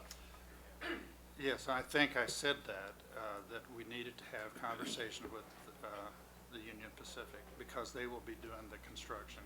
But just for perspective, there are 7 quiet zones in our immediate vicinity. And the way you create a quiet zone is you make the improvements to the crossings so that safety by the railroad's own calculations is improved, and that only then will they designate the area a quiet zone. I understand that all the railroads have not endorsed quiet zones. And the fact is that even if you have a quiet zone, any train conductor can sound the horn anytime he or she thinks it's appropriate. I've always thought it's just a little bit of a convenience for them to oppose quiet zones because they certainly don't want to be involved in the funding of them. All right, so the request is before us. Is there a willingness to send Mr. Bach back to come back with a recommendation of what that funding would look like for the next year's budget based on moving forward with these 4, pending the outcome of whatever project management was in? Do you want to see the option in the budget? Commissioner McKiernan? I still would like to get some sense of the willingness and ability of Edwardsville and Bonner Springs to participate in the initial construction and the ongoing maintenance? Because I do think it should be a cooperative process. I think we've had plenty of indication from them, at least privately, that they are not gonna participate if it requires any finances. Well, can they make that not private? I mean, can they commit Well, I public? mean, I guess, Mayor, you could ask them to come in and make that statement. Well, I think we can certainly make a formal request, but we haven't had a formal request to make. If we went to them and asked Edwardsville to fund $6 million for quiet zones, they would say no. I think we need to come up with, and I think we can do this based on the county side of the ledger. And again, that's where I think it's appropriately funded, because we have not spent a lot of county money in Edwardsville and Bonner for capital improvements. That we would want to look at, if we're looking at 2.3 million, then we can start doing a calculation. I think Mr. Bach could do this about what would be a reasonable joining or investment by the local community based on the scope of what we're talking about doing. If we were going to do all 6 million, it would be a formula of how much is in KCK, how much is in Edwardsville, how much is in Bonner. These 4 crossings, phases 2 and 3, I believe are all in Edwardsville. Is that right? Or is 98th Street in 98th KCK? Street's in Kansas City. Okay, No. so No. No. 98th Street is in Edwardsville. 88th Street is in Kansas City. okay, so Yes. phases 2 and 3 are all in Edwardsville. Is that Yes, right? they are. Okay, so we would need to look at that $2.3 million project, look at the funding, and make a formal presentation to them and ask them, is that and then to come up with a calculation about what would be an appropriate ask in terms of the city's participation in that.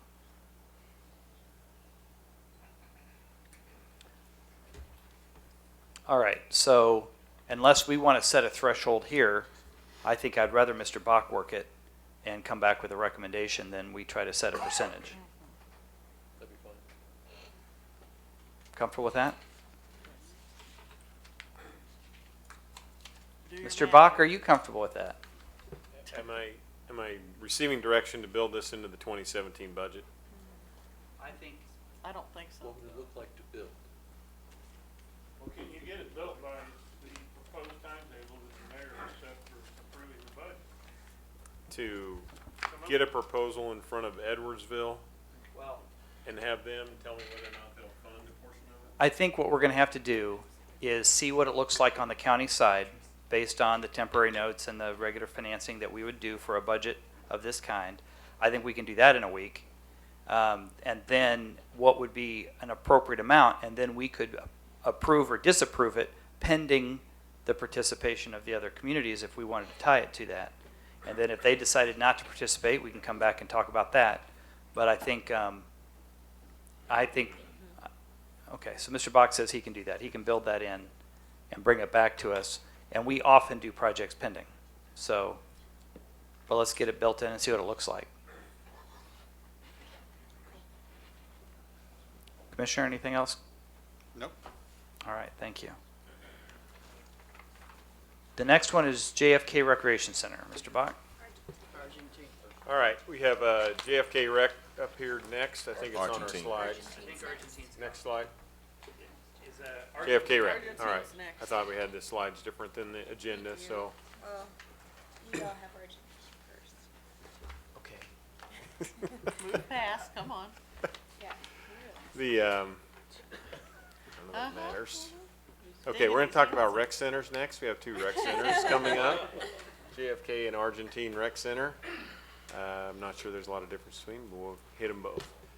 Current programming at this rec center, and I will turn this over to Joe Connor and Jeremy Rogers to go through it, but our analysis of both the rec centers was to talk a little bit about, well, one for the JFK was to talk about the programming and the operations to go there, and the Argentine Rec Center is one to talk about adding and doing some modifications at center for different operations in that area. So I will turn this over to Joe and Jeremy to go ahead and walk through both our 2 rec center presentations.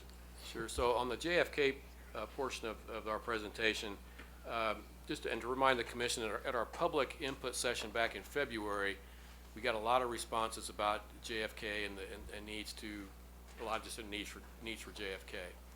And so as we were going through the budget this year, we wanted to kind of look at where we were at and things we could do in the interim to see where we wanted to go.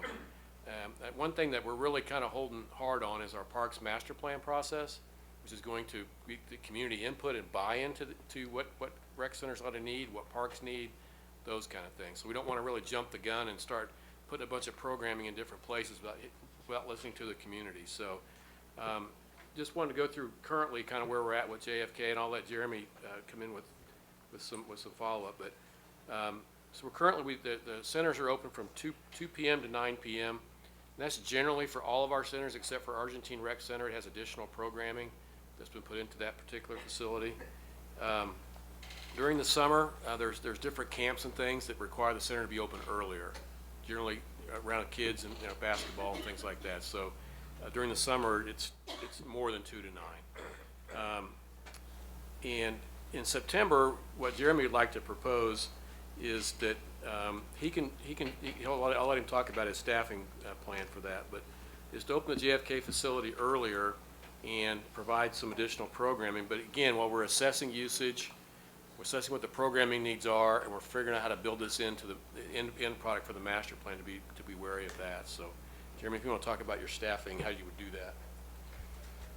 The way I would propose to staff JFK opening up earlier than 2 p.m. would be using existing staff that our current budget would be able to absorb. When we build in our budget, we have a set amount for part-time staff, and that's how we would staff it, is with part-time staff. By doing it in September, that gives us time to staff those individuals that would be working there, and also give us time to set programs and get things up and rolling for that.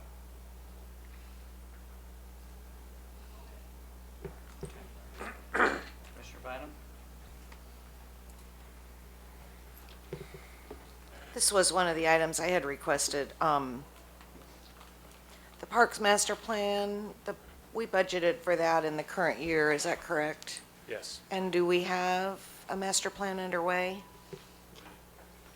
Yes, that process has started already. Do you know how long before we'll see a master plan that Affinity, helps us understand more how to staff and utilize JFK?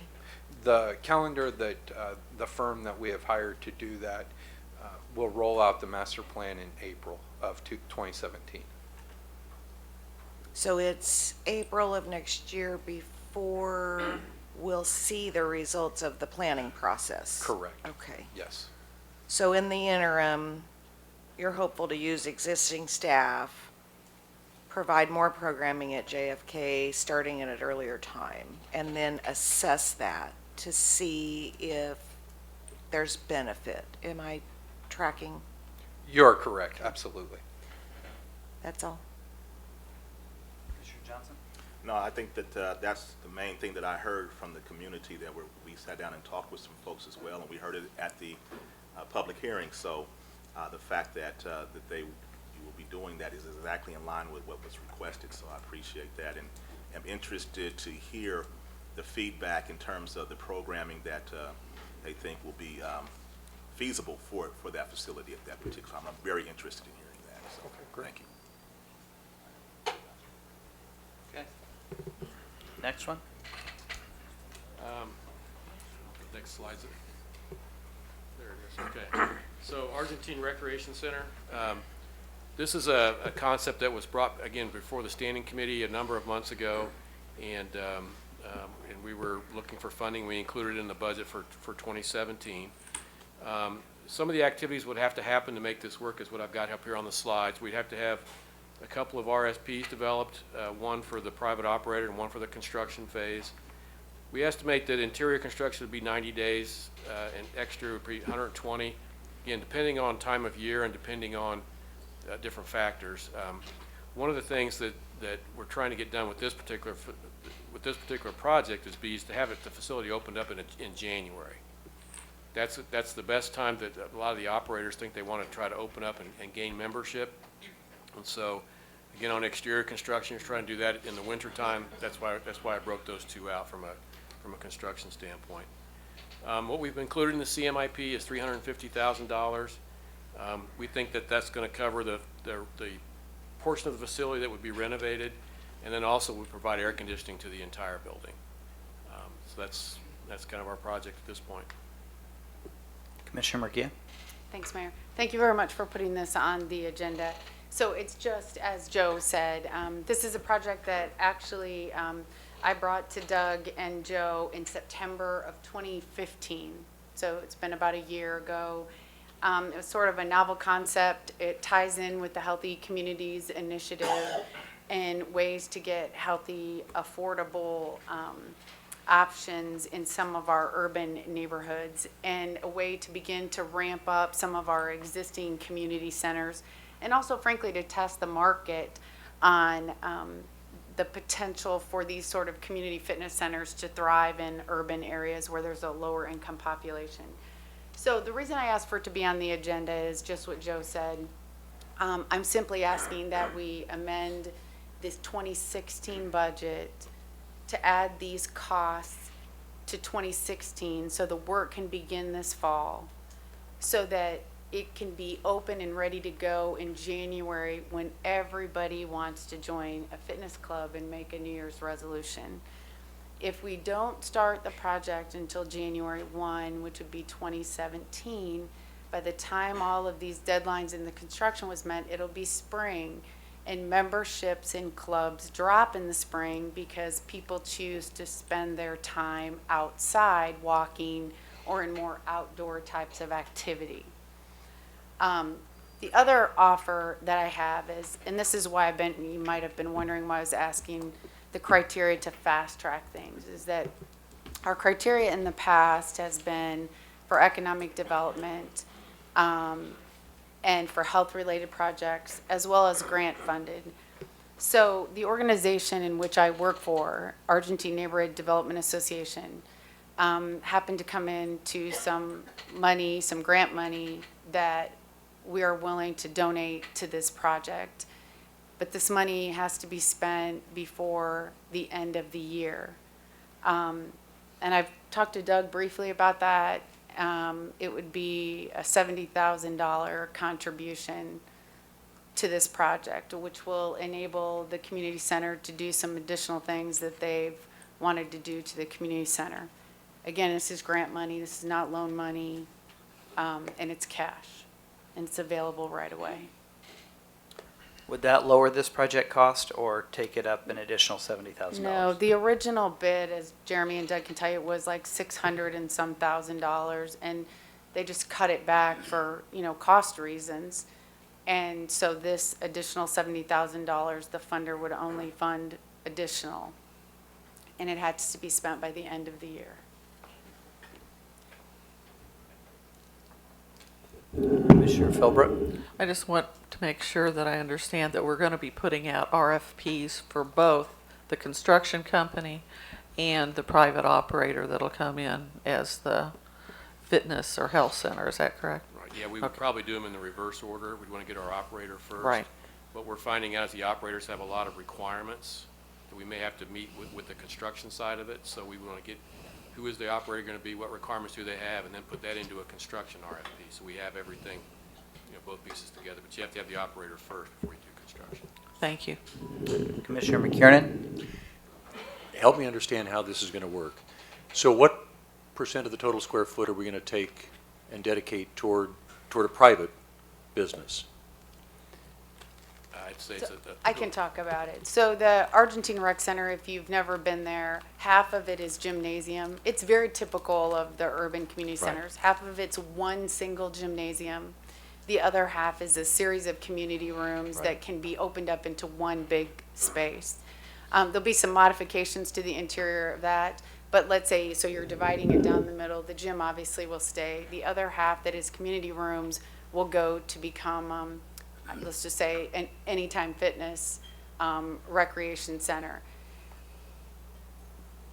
So does the public lose access to community center space that they currently have access to with no charge? No, we've been able to, I've been working with Jack Webb primarily because it's really Jack's job, on how to keep the programs that are there at the community center, which there doesn't seem to be an issue with that.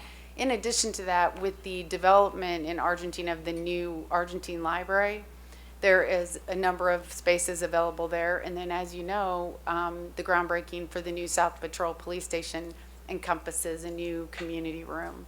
So we have plenty of community space to accommodate. So, okay, so the space that people are currently using as a community would still be available, some of it there, some of it in other places? Yeah, most of it would actually be there, Brian. Most of it, okay. Yes. And we would become landlords, effectively, correct? Yeah. Yeah, they would be, the one to run the fitness area would run that side of the center. And so that operator then would pay some sort of square footage cost to us? Yeah, I don't know, that's undetermined. I would say an initial review of it, it's probably unlikely. What we looked at was that what they would do is they would have a reduced rate structure. That's really the premise of it, that you come in and we can operate a fitness center that's available to people in that part of the community at a lower rate than it would be at one that is somebody that's paying a commercial rate charge for the space they're in. So we'd give up our overhead, our square footage, in return for discounted memberships? Correct. We're not giving up much down there, Brian. Not in practical application. I mean, the space is used sometimes, mostly the gymnasium. When I've been in there, rarely have I seen anybody in the back rooms. Okay. Unless somebody makes an effort to want to go to that. It's not the most conducive place to have a meeting. Yes, I think, you know, we become landlords, this becomes our tenant. Regardless of what we make, I think every community center ought to have a fitness operation. You know, there are people that can't afford the YMCA rate structure even when they discount it.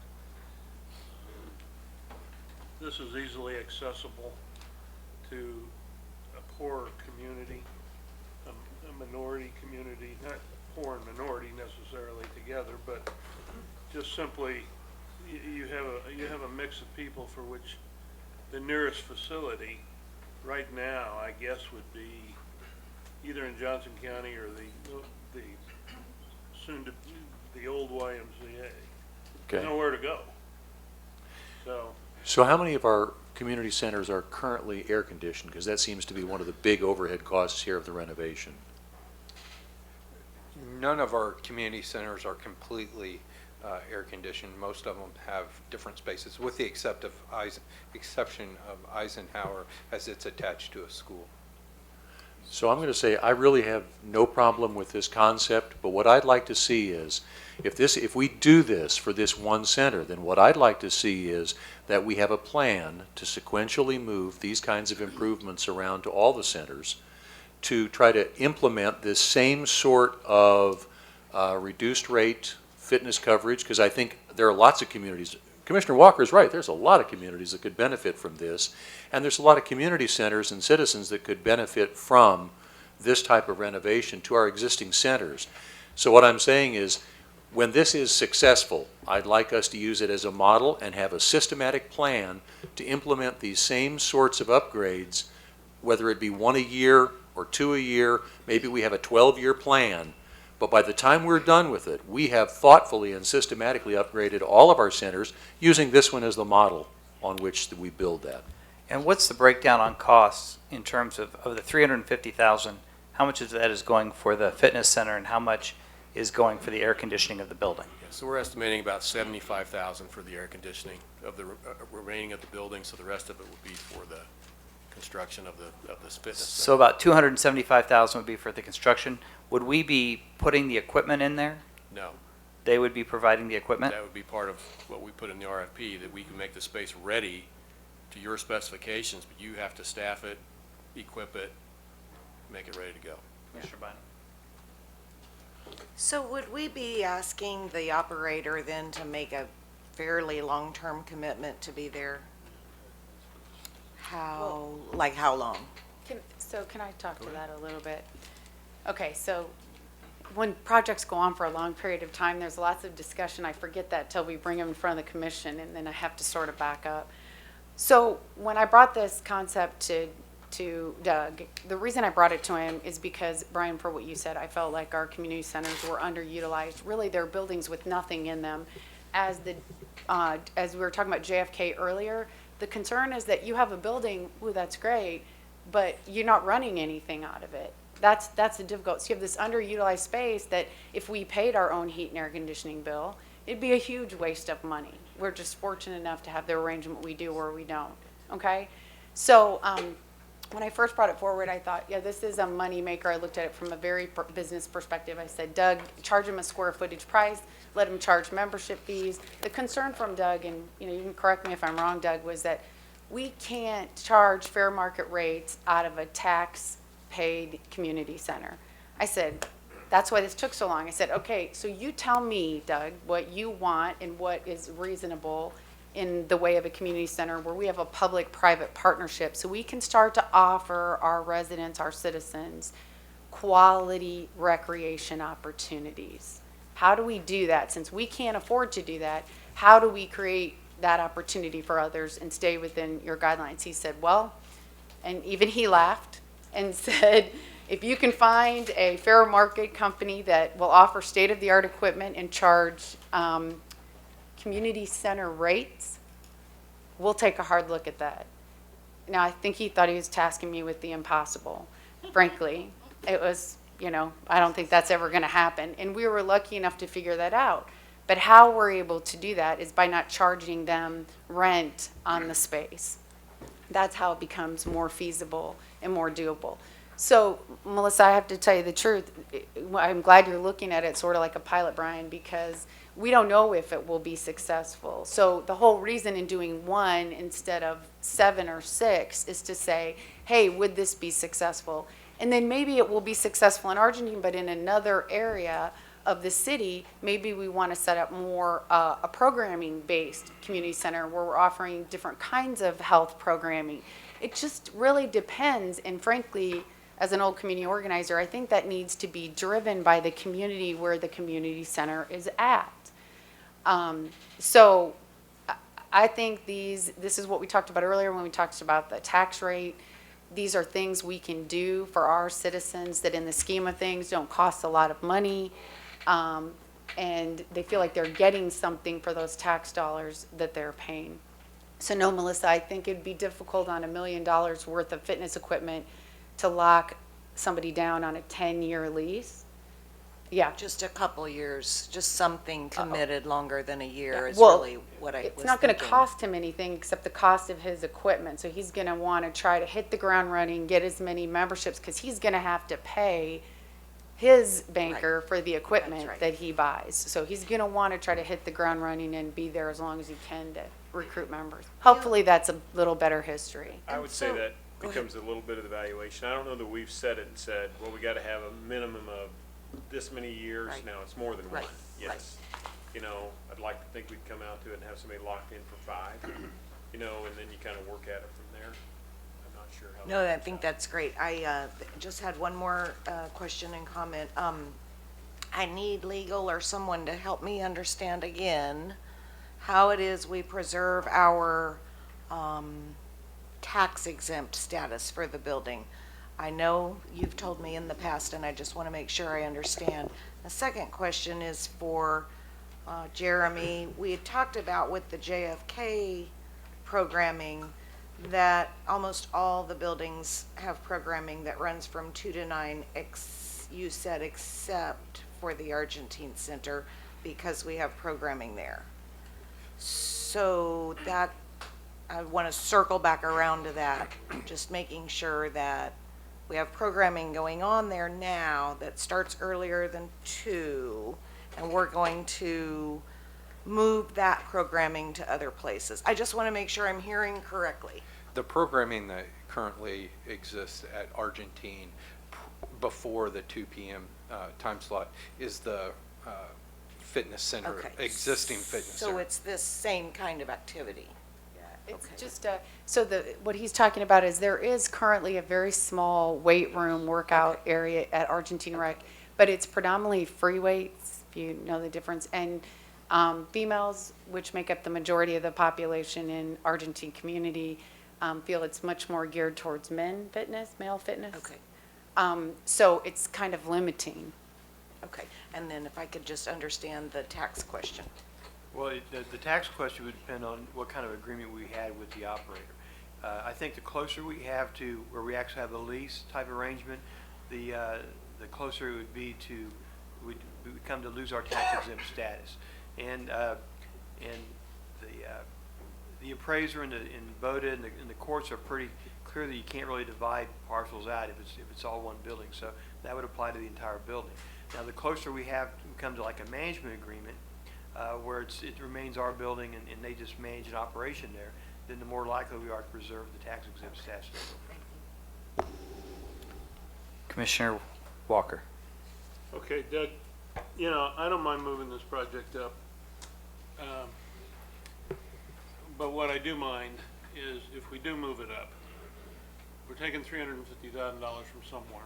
I don't know where, but it's $350,000.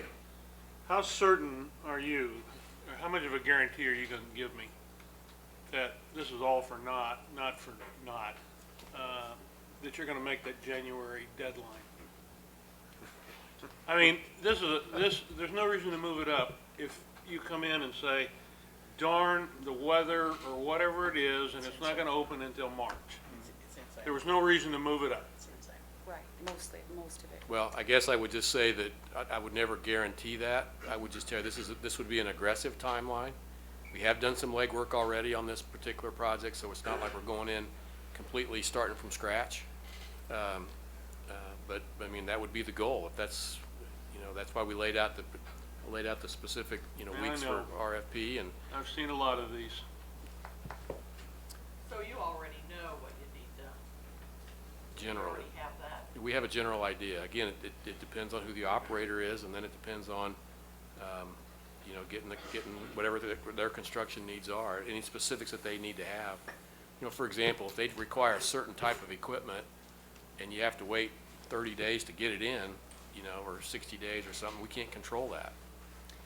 So That's also why I asked to bring it forward. In fact, that's why I've been kind of harping on it about bringing it forward, is because time is of the essence. Like I said, if we want it to be successful, we want to move it to other community centers, then we've got to get ready for that January 1 deadline. What does that timeline actually look like in reality? Just lay it out for me. Because you're talking about doing RFPs and all that. So give me a halfway accurate. I mean, we think that for the first RFP, we could have somebody selected in that 4 to 6 week time frame. It means putting it out on the street, receiving bids in, evaluating them, and selecting a person or selecting a company. And then we would start with the second one, which would, again, we would probably take closer to the 6 week time frame. But again, going through the process, speccing it out, and getting bids out and getting them selected. So you're talking about 3 months out. We're probably into October, yeah. I guess I'll just add, it's going to be pretty hard to be there by January 1. I mean, I think there is a schedule that gets it done. Staff has gone through and done this, but I've been through enough RFP processes to go through select an operator. We could concurrently build construction pieces of this to get out and start going, and then modify based on what the operator, after we get them selected and on board, what we needed to. Because just based on that schedule, you know, we need to have all our construction, particularly the interior side. The exterior parts of the construction could wait, you know, some of that, and the air conditioning system and things like that. Some of those things can wait until later in the year. They don't have to be there as the project opens. But it will be pushing it to say, it's unfair for me to sit here and tell you that we would be there in January 1. I cannot guarantee that by any means, but we feel like there is a schedule that can get it done, but it's aggressive. Am I correct? This is already in the 2017 budget, is that right? It's in my proposed budget. It's in the proposed budget, okay. So I just have one question also myself.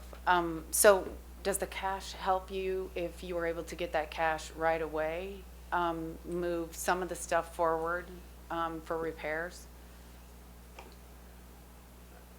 I'm assuming the bulk of what we have to do the work on is the major renovation inside.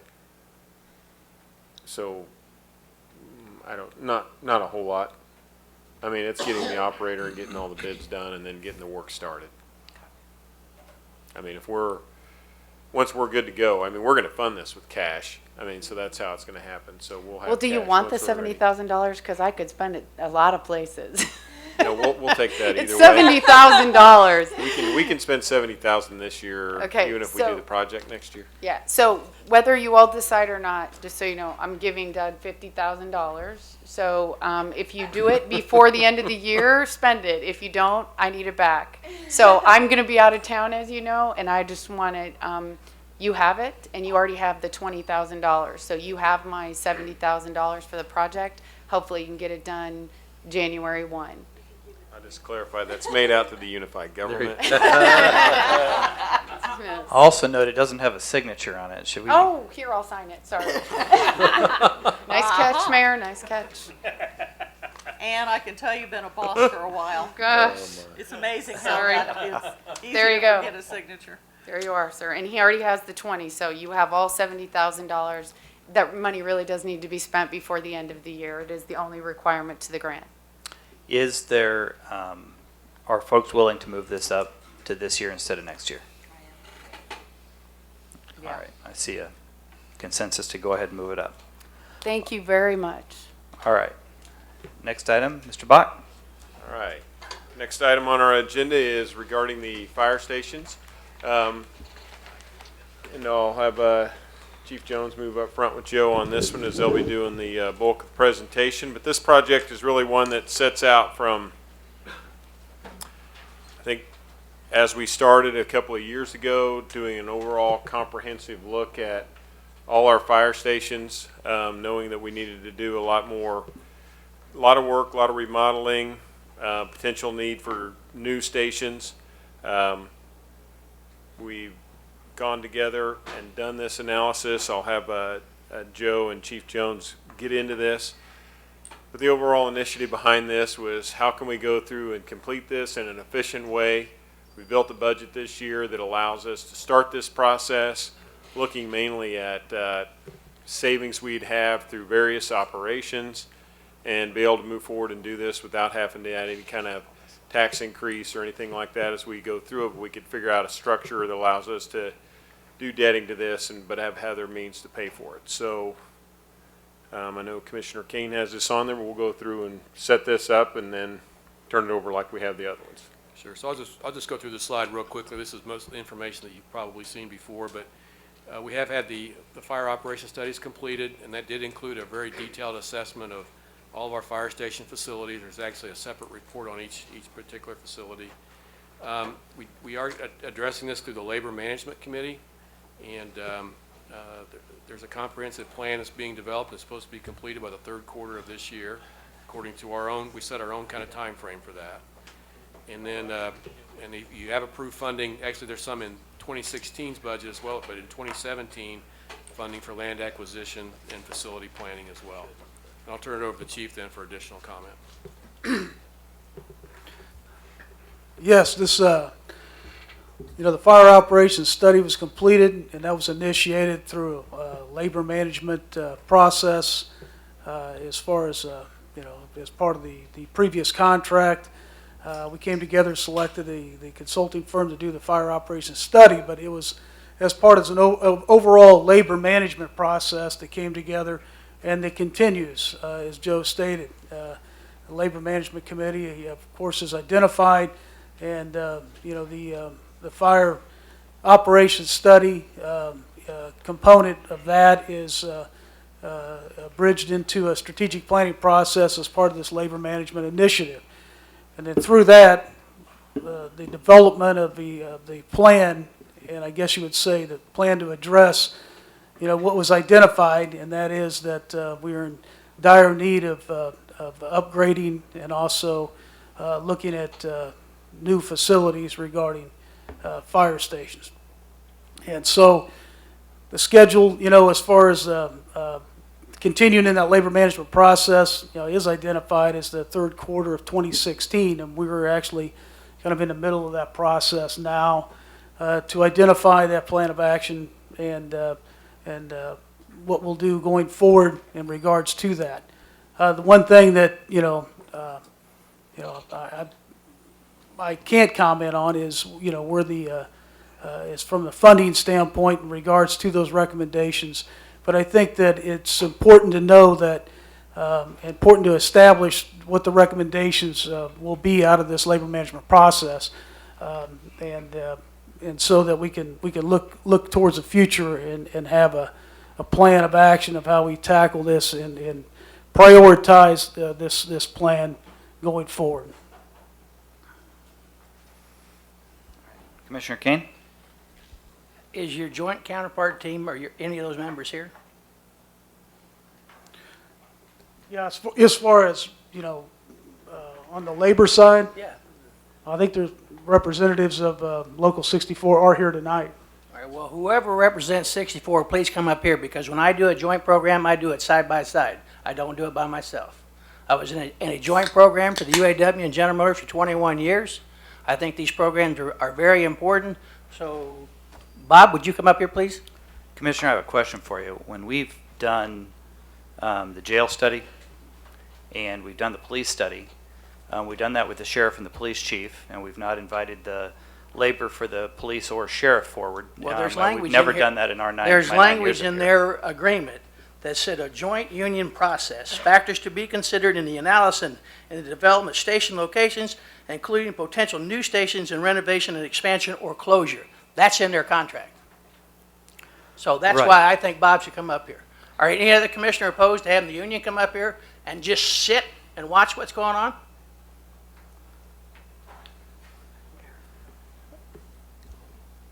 Well, if you won't talk, that'd be all right. I'm going to do the talking, but the way I've always done it, Mark, and this is no slap at you or anybody else. For 21 years, I never presented anything without my management counterpart there, and I don't think this should be presented this way. Well, Commissioner, we've, in all the budget years we've ever done. It's either yes or no. Do you commissioners want? Is he allowed to sit by me or not? If he wants to sit there, that's fine. Yeah, it don't make any difference. You know, I moved out from Piper in 1990, and there was quail in my backyard. And an old fire station, and when they annexed the fire station, they said, we're going to build you a new fire station, we'll expand your roads. Just since I've moved out there, Senior Citizen Villa at 115th Street, Westlake, Westmore Downs, Canaan Woods, Canaan Valley, Canaan Lake, Whispering Pines, Piper Estates, Clearview Estates, Northridge Estates, the fourplexes at 103rd and Leavenworth Road, the Meadows on Hutton Road, Piper Landing on 115th Street, Connor Creek north of Hutton. The reason I bring this up is the entire time I've been here, I've asked for an additional fire station out west. And we've had 13 or 14 brand new additions since we've moved out there. That's thousands and thousands of people. And Piper High School, or Piper School District has to add the trailers in the next week or two because that's how much it's growing. Now, here's the deal. And number 8's the only one we have. It has a 1975 truck, a water truck. You know what it'd be like to stop a truck like that full of water? It runs good. But here's the deal, folks. We pay a boatload of taxes and we get very little services. And it shouldn't be a commissioner to bring this up. Staff should have brought this up and said, you know what? There's a spot to put a fire station. And if you look around at Connor Creek and some of the other ones that are a heck of a long ways away, and a fire increases how often, Chief? Doubles every minute. All right, so if you're on the person on the north end of Piper, by the time you get there, it might be too late. And my point is, we've been talking about this forever and ever and ever, and there's been nothing been done. And yet our taxes are the highest of any home taxes in Kansas City, Kansas, to my knowledge. And I believe that we deserve a fire station. Now's the time to do it, and let's try to figure it out. And Mark, I'm not mad at you. I'm not trying to put on a scene. This is what's going on. This is what the people are telling me. This is what they want. And for 14 additional additions, not counting the ones that are already out there, that's a lot of people, folks. And when you start, when you get the truck out there coming and you see the pumper, you know you're in trouble. And what's the ones on State Avenue, closest one to it? Closest one to 8's, Yes. 95th and State, number 6's. All right, you're at 95th and State and you got to go to 123rd and Hollingsworth. How long is it going to take? And then what's it going to cost? You know, I think the people out west deserve a new fire station. And I don't think they deserve one next year, 2 years from now. I think they deserve one now. All right, we have a couple commissioners, Walker, Bynum, Philbrook. And I don't disagree with you, Mike. It's a need. It's an area that has need. But you know, if we have a objective management labor study, I've lived for soon to be 34 years in a location that has 2 fire stations that were built when my father was in his 20s. They were township fire stations. They may look better from the outside than the pole barn, but go inside them and take a look. We got other areas, Mike, that also need these. Maybe Piper's need is greatest because of the growth. I would ask the question of the fire experts, are the homes built better in Piper to resist fire? Are they more apt to be a higher grade materials than the things that were built in the 30s and the 40s and the 50s that are in the area of where my fire stations are? The Highland Crest area, the Argentine area, the Old Turner area, downtown Turner. I'd just like to see an objective study. I don't necessarily contend that we should be number 1 out of the box, but if we're going to have a study, I'd like to see some rankings or some priorities, at least for the foreseeable future, because there are other areas that have needs too. Commissioner Bynum? So I completely support a new fire station for Piper, or 2. I think the study might have shown we need 2 fire stations in Piper, or 2 additional stations in Piper. Joe, you had commented, I thought I heard you say as an introductory remark, that there's money in the amended 2016. Did I hear that? So is that money for site acquisition? Can you just be more specific? I agree with Commissioner Kane. We need to get started now rather than later, and I just want to be clear on what needs to happen, what can happen in 2016. I think I also see money budgeted in 17 for construction, if I'm not mistaken. The assessment done by the consultants shows 9 of our stations need to be torn down and built new. 6 need major renovation, and 3 could get by with minor renovation. So certainly, after we build at least a fire station in Piper, we should look at this 9. And as Commissioner Walker said, begin to rank those. But I'm all for money for a fire station in Piper, and I say we start this year rather than next year. And I don't know what more I can do to support it, Commissioner Kane, other than unless we've not yet identified locations. Commissioner Philbrook? Mike, you're right. We've been telling Piper for years, since we drug them into Kansas City, Kansas, kicking and screaming, that we would supply more to them, and that includes a fire station. Okay.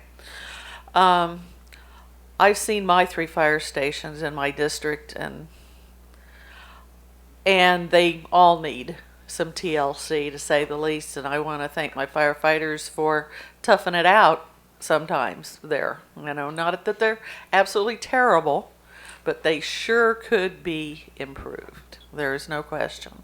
Now, do I want to tell my firefighters in my district that I'd rather that you had a new fire station? what I think they would tell me, because what the few that I've talked to have been more concerned about the people they're serving than what even their conditions are.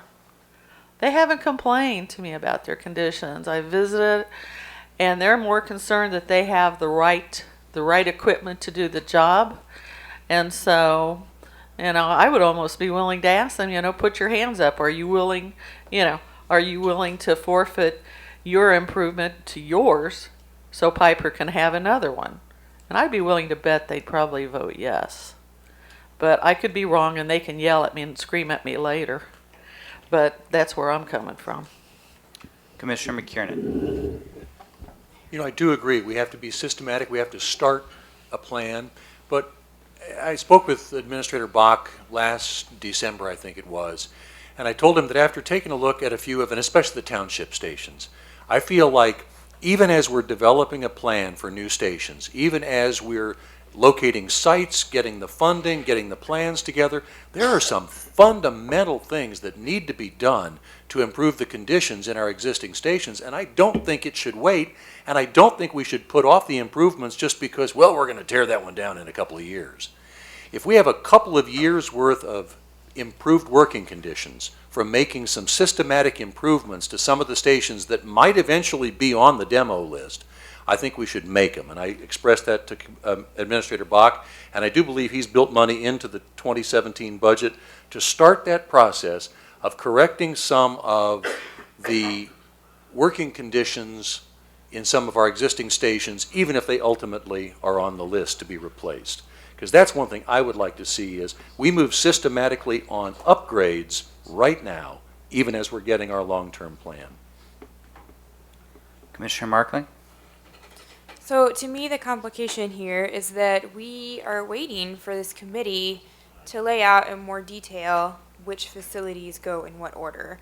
So we have money in the budget, right, for a fire station. I felt like there was consensus last time we met that the Piper Fire Station was probably the biggest priority, but we don't know what this committee is going to come back with and whether that's going to match with what we felt like we had consensus on. So I guess my question is, third quarter of 2016, when are we expecting this plan to come back, and is there a possibility of getting some advanced information about what that layout might look like to see whether the commission is on the same page with what they plan to fund as the committee is telling us we should be funding?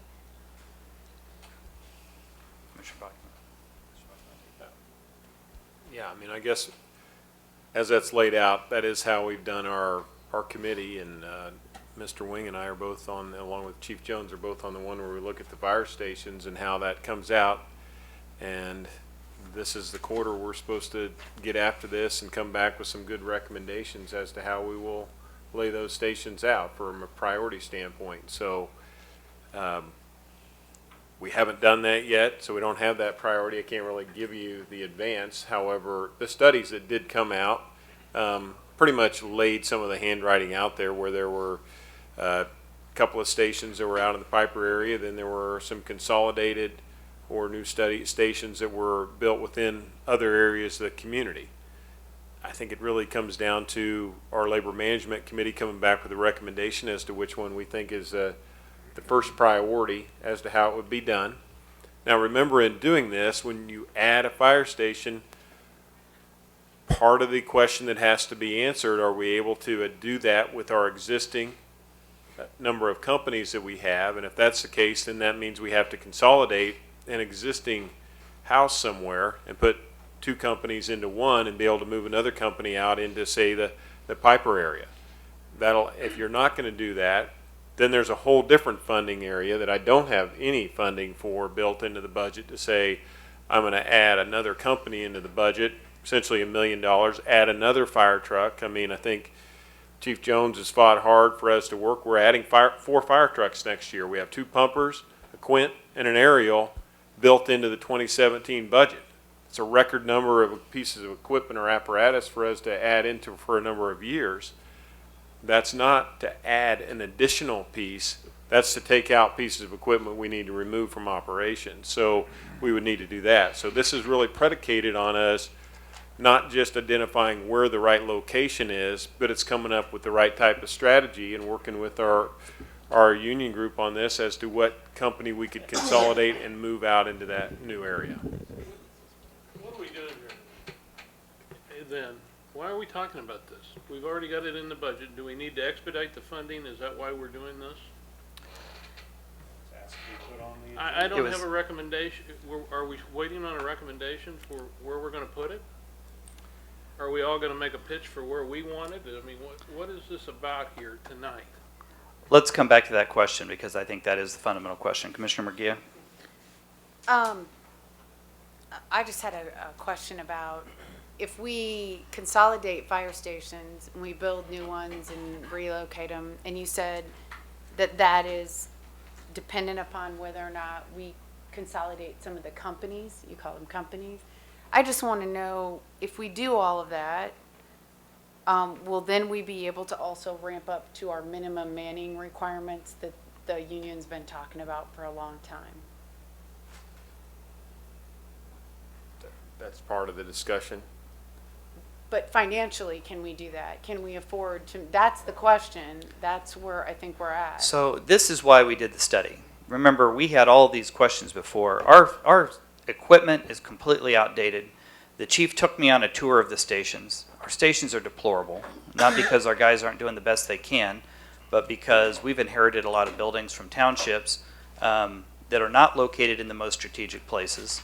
They were outdated when we inherited them, and frankly, most of them need to be pushed over, and we need new facilities that are up to the current standards. Our men and women on the department deserve better facilities and better equipment. So we've made a commitment to move forward with new equipment. We've put 20 new police cars on the road this year. We have 30 more coming next year. That's 50 new cars in 2 years. We bought 2 new apparatus for the fire department this year, and we have 4 more coming next year.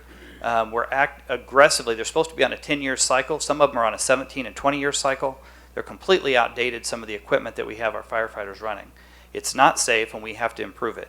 We did this study, and the study recommended, Commissioner, that we go to minimum manning, which is to add 4 people. They also recommended that we consolidated companies because we have tremendous overlap on the eastern portion and a lack of service in the west. And we need to look at our map and our population distribution.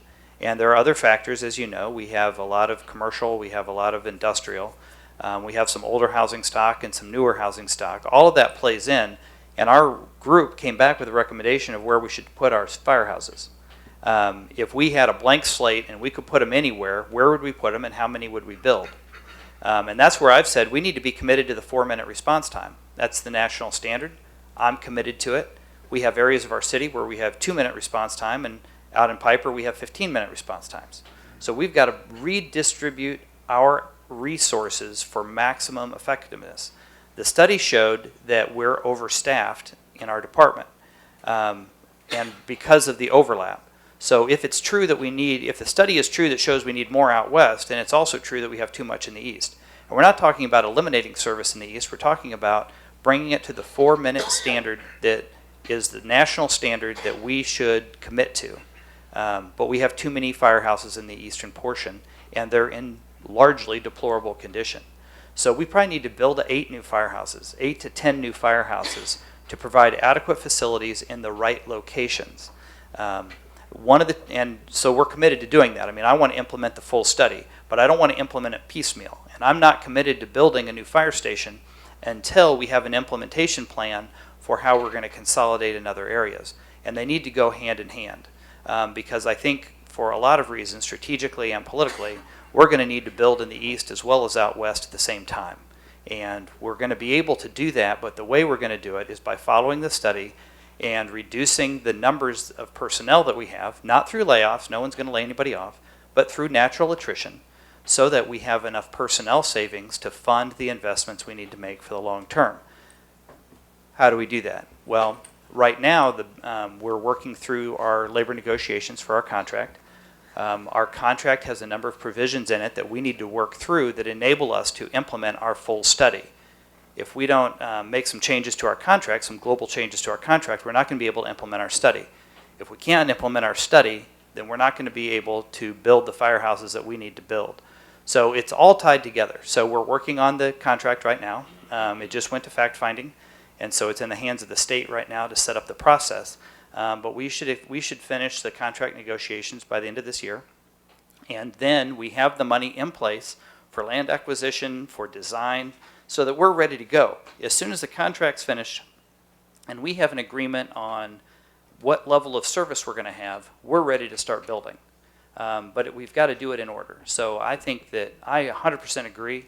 We need a new firehouse out west. The people deserve it. The study calls for it. And the only way we're going to be able to fund it is through savings, through personnel, and through consolidating companies in other areas. So that's where we're headed, and we're going to implement the whole study. My commitment is to implement the whole study. I don't want to implement it piecemeal. All right, Commissioner Kane. You know how you said that the people made the commitment to lower taxes, the former commission. The former commission promised the people in Piper a fire station. And I agree, we need to come, they need to come tell us what the study is and tell us where it's at. But we didn't need a study to tell us we're underserved out west. And I would be very disappointed if a fire station went out anywhere else, considering what I just told you of how many, 14 additions just since I moved out there in 1990. And I've said this to staff for 11 years, and 11 years I get the answer I got right there. Well, we're working on it. I don't want to work on it anymore. I want to get this done. I want them to come back jointly, tell us what their answers are, and then we'll go from there. So, to your point, Commissioner. Yeah, so what are we going to resolve tonight? What was the intent of having this on here? The intent was to let everyone know that the need, and I mean, I just sat down tonight and just thought about how many that there are here, Hal. That's a lot of places. And I know these places are new, but a lot of these places pay like I said, we pay the most taxes anybody else, and we have the least amount of services, and we deserve to have the same services everyone else has across the city. Mike, I don't disagree with you. I made my point to remind you that there are other areas. I agree. So, to me, the issue is keeping in mind the study. I don't know how long we're going to be in this process of trying to implement the overall fire study. And so, I guess I would ask you, Mayor, is this like a set of dominoes that it is, whatever we decide to do with this is going to be determinative of every other domino in the study? That yes. Appears to be your opinion. That's right. I think putting a fire station at a strategic location based on expert recommendation is not determinative of what we end up deciding to do or disagree with on the east, out south in Turner, for example. Now, under the study, they want to, I'm not going to say who the firemen were, but I had to go to a fire station and they talked to me about the proposal of consolidation of one big fire station somewhere central between the two and how that would impact the edges of what the Turner School District is in response time, compared to the better response time I have with these two old pieces of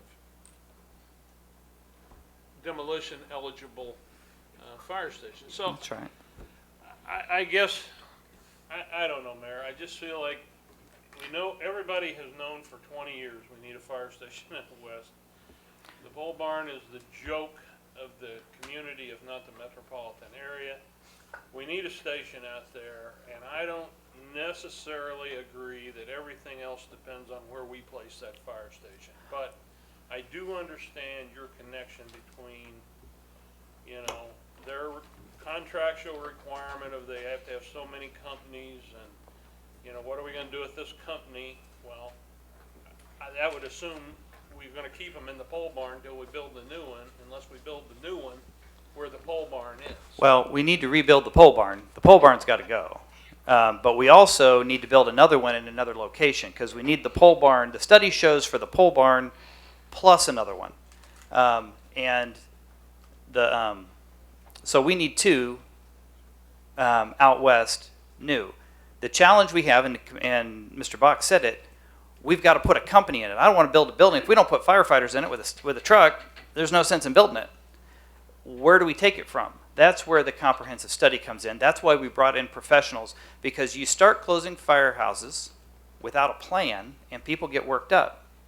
And we need to make sure, that we have a professional plan, which we have, that shows 4-minute response time, which we have, with a new plan. But it's going to mean, in order to put a new fire station out west, we've got to put a new fire station in between 2 eastern ones, so we can pull down 2, put a company in each new one without adding additional companies, because we're not adding additional companies. We're just not going to add additional companies. In fact, the study shows we could reduce the number of companies, and by reducing companies, we can actually put 4 people on every truck and meet the minimum standards, the minimum manning standards, which I'm committed to. I'm committed to a 4-minute response time, and I'm committed to minimum manning. That means we're going to have fewer companies. So we've got to use the study. We're on track. We're on track. I mean, we have not missed a beat. Since we got this study back in October, the labor management team has been meeting regularly with everybody at the table to put together the plan, to come up with how we're going to do it. We have money for site acquisition and for design.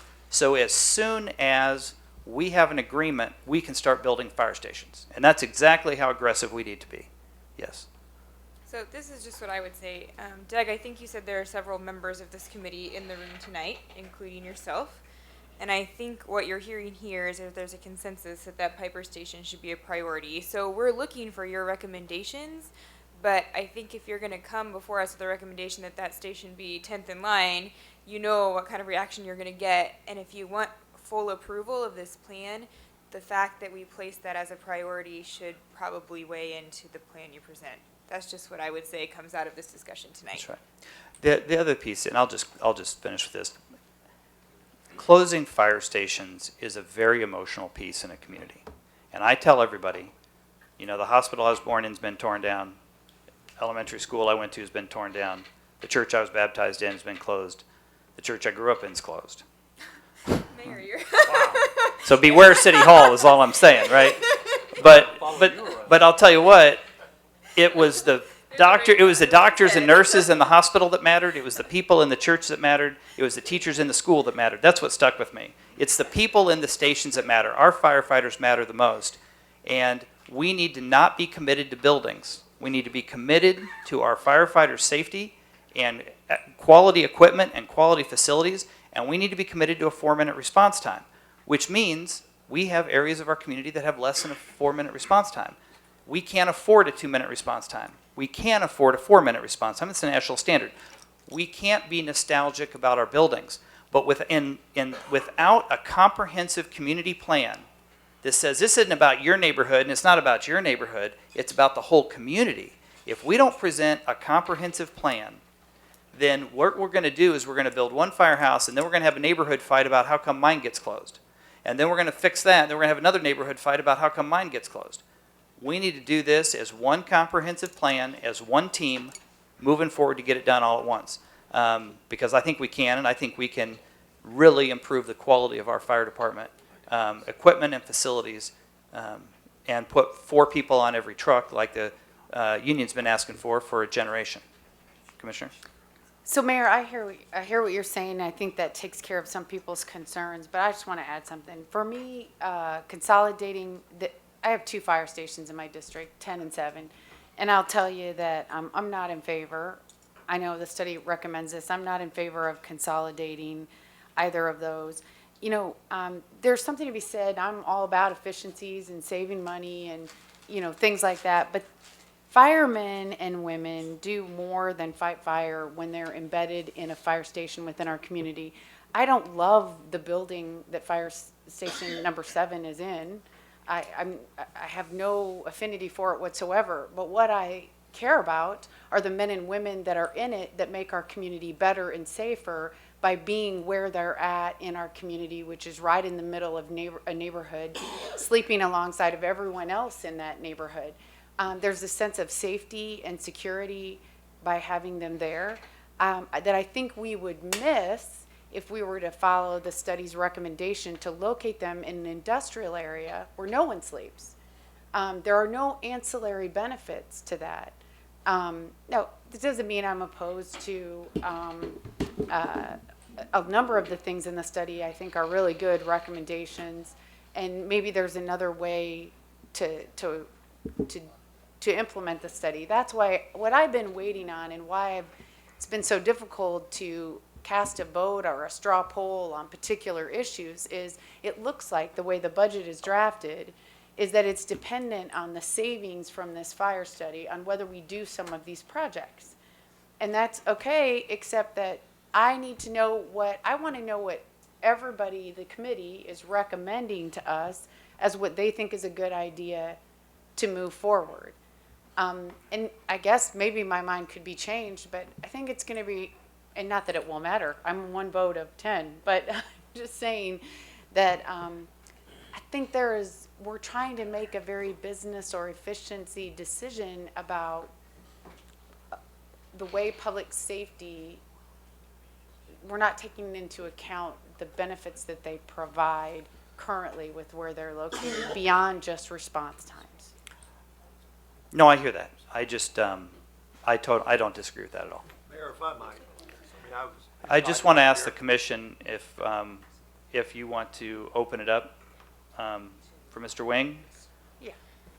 Sure. All in favor, say aye. Aye. Opposed? Mr. Wing? Well, thank you. I'd just like to straighten up a couple of things that I've heard, not only tonight, but over a period of time. This language has been in place for quite a while, and quite a bit of thought went into the making up of this language. And it's still very effective today. And to alter this language would ultimately undo what has already been started at the committee level. And that is that a joint committee would be formed with the assistance of a consultant, but that consultant's report would not be the driving factor of what we jointly come up and bring back to you. Now, the union's on record and the employees are on record as saying the recommendations of those consultants to this committee make sense. In fact, I'll go on record saying right now, the actual recommendations make sense, because that's what drove the argument to begin with. The compliance with the NFPA standard 1710, which it's not only a 4-minute response time, it's a 4-minute, 8-minute response time for the total alarm assignment. So my point is, as a committee from the employee's perspective, we're going to take that thing and use it as it relates to a factual relationship on what we're going to present to you. A factual, not invented facts. And what we found in some of those recommendations there are invented facts in there that should be taken into account and given to you as the elected officials. Because I think it is time that we just put everything on the table. Our position from the employee's perspective is the inner city needs just as much protection as Piper does. It still does today, but it needs to be redistributed to cover the Piper issue and still leave Commissioner Townsend's area protected the way it needs to be, the 4 and 8 minute, Commissioner Johnson's area with the 4 and 8 minute, and not alter that just to take care of Piper. That the south end needs to be taken care of with adjustments, but use those existing resources to give Piper what we've been talking about all along. And that's not to say that what Facet's brought back to you is the factual document in total fact that would be best for this community. So this language still is in place today and will work well in that as a committee, we're going to bring back to you what our joint thoughts are, what we've determined as a matter of fact. And then by this language here, all 11 of you are going to make the decision by this existing language. I don't know how you want to alter it anyway. You all still going to make the decision based on what your professionals in this city that work here for you, day in and day out, believe is best for your community. But it's still ultimately going to be your decision. That's all this says right now. No more, no less. So I don't see any need for change. We're already into this process. I'm glad to hear you all are in the process with us. We're gonna report back and it's gonna be ongoing. But I need to say that, we're gonna not bring back to you issues based on invented fact. And what we have found in going through this, there are invented facts. And with that, Mayor, I appreciate the time. Thank you. You bet. Thank you very much. All right, Mr. Bach? I guess, and I just want to make sure it's clear as we close out on this, that, and I think Mr. Wing said it well, there's savings that could be recognized. I think everybody recognizes that's how it could happen within the study that's been done.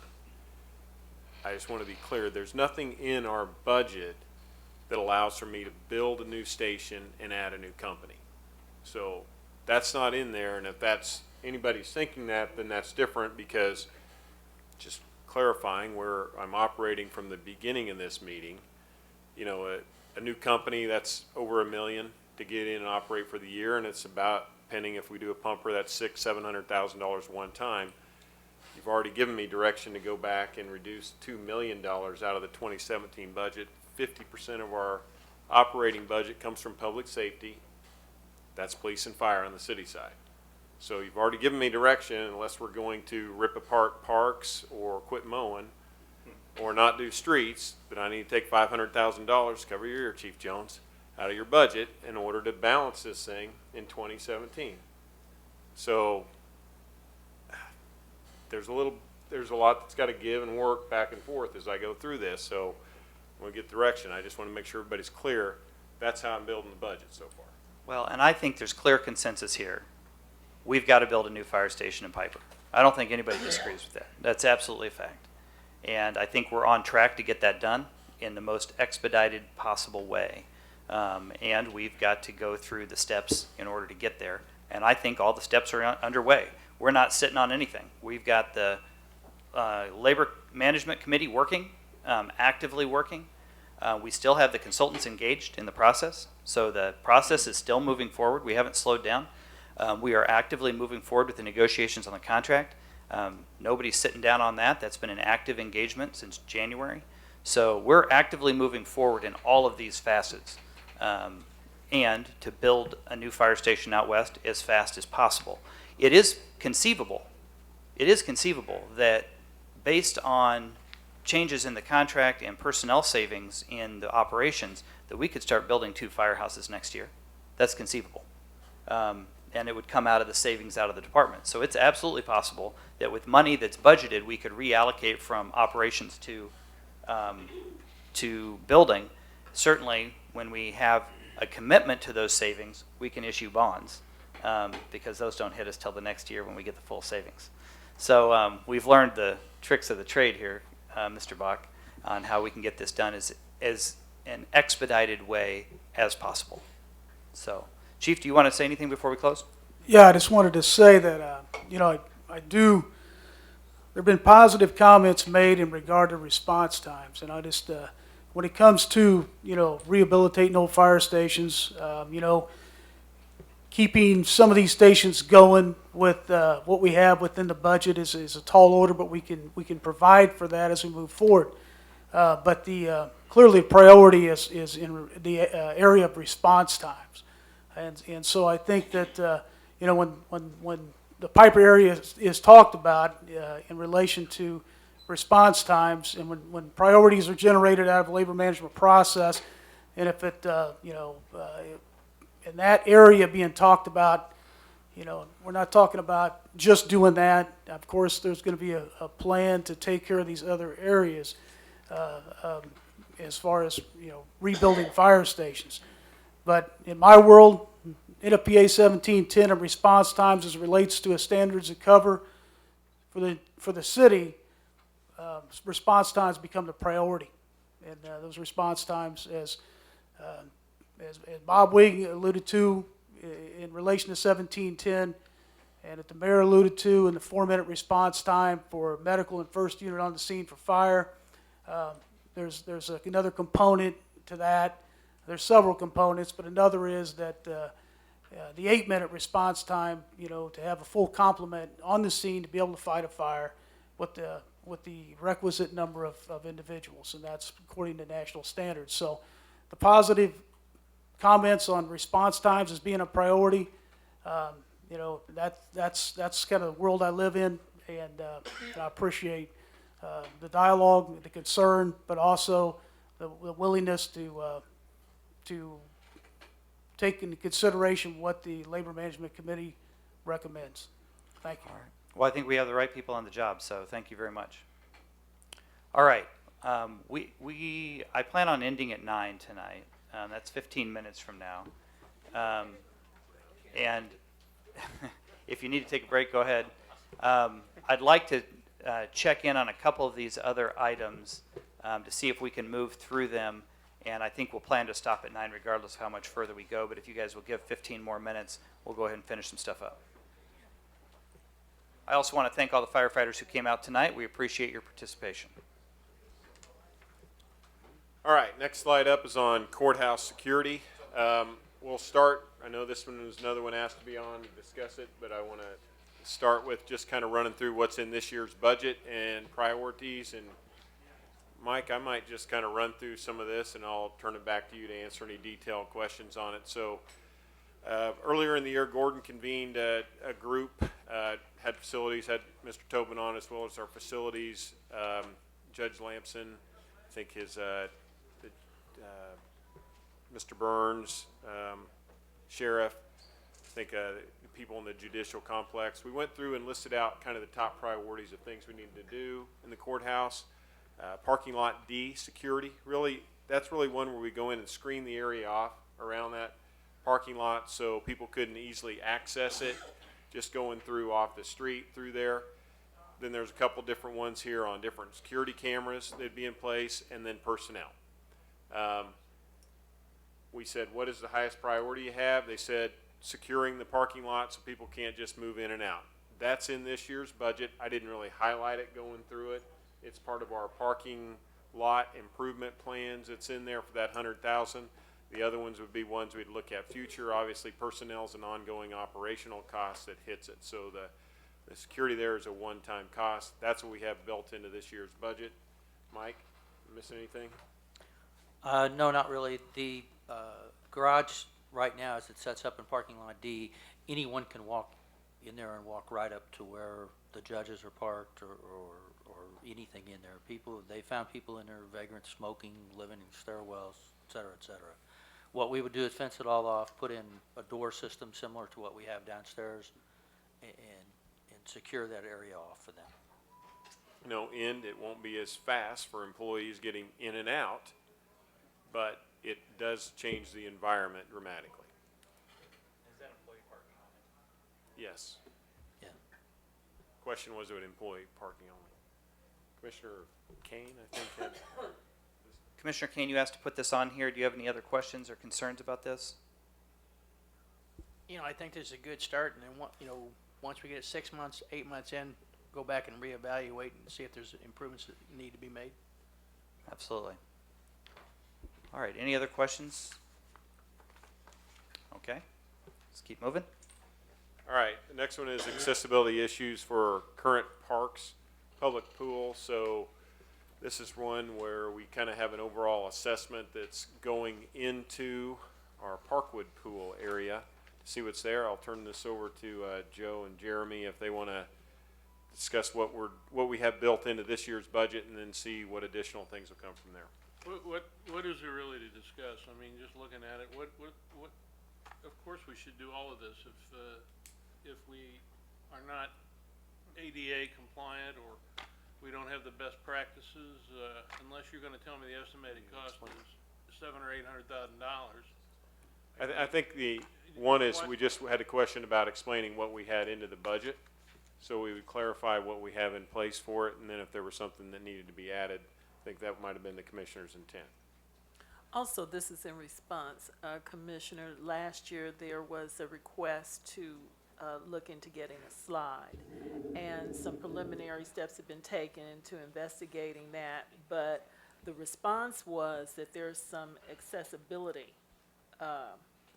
questions or concerns, and I didn't quite understand where that was, because as I understand, we have people with segments of our population with special needs who use the pool as it is, so I didn't see what the the overall problems or concerns was relative to the ADA, so.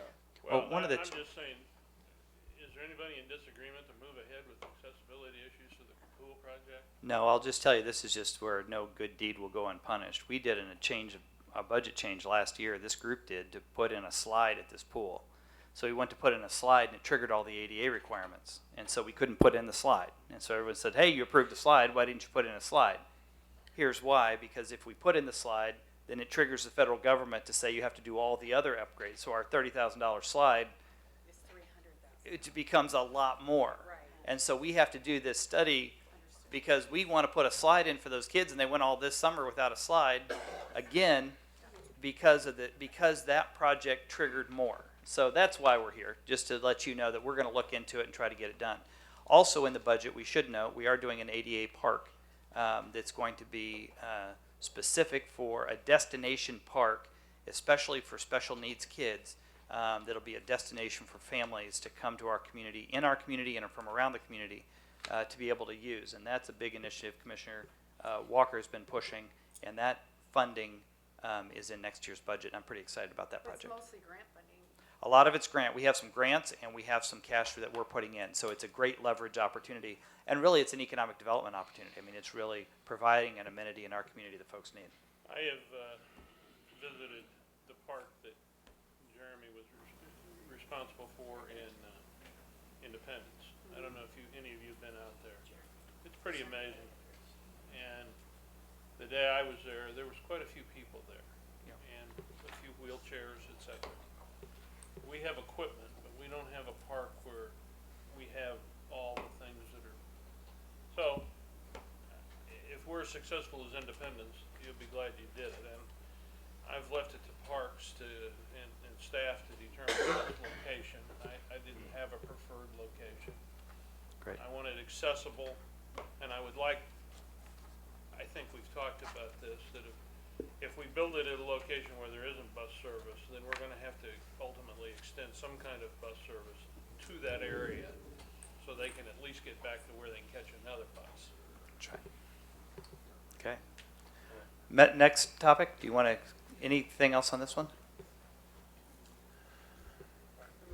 Can you guys just step through this? So I mean, and maybe I'll just take this. So within our budget, we're doing the assessment of the Parkwood facility. This is a couple $1,000s. This is something that we are doing that'll come back, allow us to tell us what of this ADA assessment, best practices, estimated costs need to be done.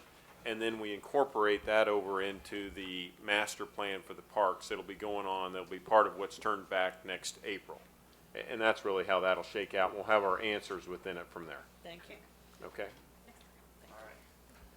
We're in danger of completing our agenda with 7 minutes left. Mr. Bach, can you do it? Don't worry, I can knock you off schedule. You have to shut up. Well, We're the problem. the next item is equipment, personnel, or maintenance.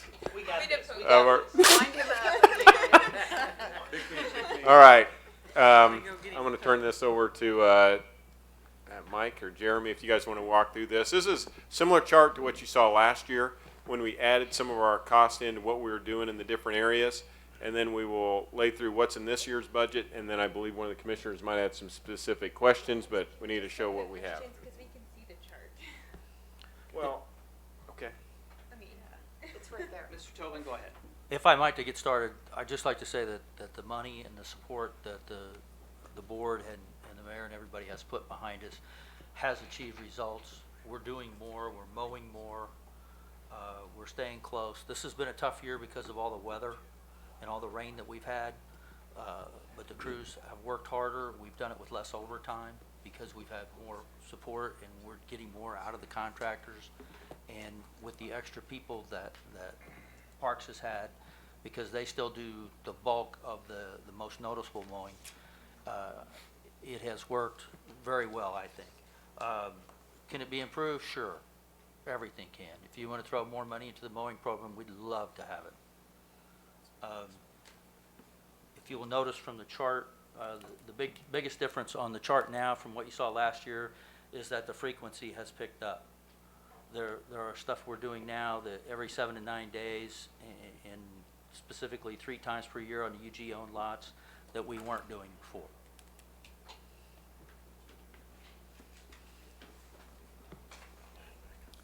Okay. Commissioner McKiernan, go get them. Oh, thank you so You much. have 2 things, just 3 2 quick minutes. things. 2 quick things. First of all, on land bank lots, I specifically ask that we budget and be proactive about getting out and cutting those lots without them having to be on a per complaint basis. Thank you so much. I see, although it's a low frequency, at least we have it. We're going to be proactive about that. Second thing, if there's any way possible to cut code violation lots more than twice a year, I think we would all benefit in the blight reduction area. That's it. Okay, I want the record to show that was a record short amount of time for Commissioner McKiernan's Absolutely. comments. That may be the all-time shortest. That's right. Let's celebrate that. Commissioner Townsend. Staff has no comment. Thank you. The reason I had asked for this to be put on the agenda was to draw attention to some things that I was seeing. I want to commend everybody that had worked on the parks. There have been just phenomenal positive responses from the constituents. However, this year, what I have seen and gotten more complaints about, and I don't know the purpose behind it other than lack of funding, are spaces that are public, non-parks, that have not been cut. And I'm getting more and more of those types of complaints. And quite frankly, I have seen firsthand areas that were, I don't know, addressed more speedily or more frequently than this year. And I was led to understand that there's a lack of funding, a lack of personnel, and equipment. So what I was hoping to see happen is that just as we did last year and the year before, that made a tremendous difference for just a relatively small amount of money to put in the street department. That's what I've learned to understand, that what we've done in the past went to parks, not to streets. And that's what I would like to see have the same type of attention and resources put to. That's what this was, my request was about. Thank you. I think it's important, too, that the public know that as we did the listening tour and the survey, blight reduction was a big item. And the SOAR group that we heard from the other day, in terms of the comprehensive look at blight and the 17 different departments that touch blight, and putting money strategically in different areas, has brought us to the point where we have additional money that's showing up in the cutting of empty lots and making sure our city just looks better. That's money well spent, and I think that's going to help the impact on our community. All right, I believe we got all the way to the end of our agenda, remarkably. And I'm going to adjourn us before anyone changes their mind.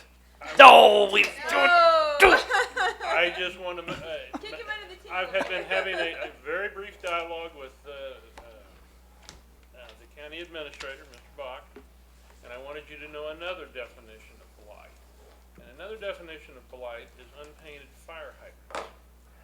I have learned through Mr. Bach that somehow the responsibility of painting the fire hydrants is the BPUs, which they don't do. My neighbor is on me almost every time she sees me in the yard about the fire hydrant between our properties. Now, I don't care. She's lived there 43 years, and that fire hydrant has never been painted.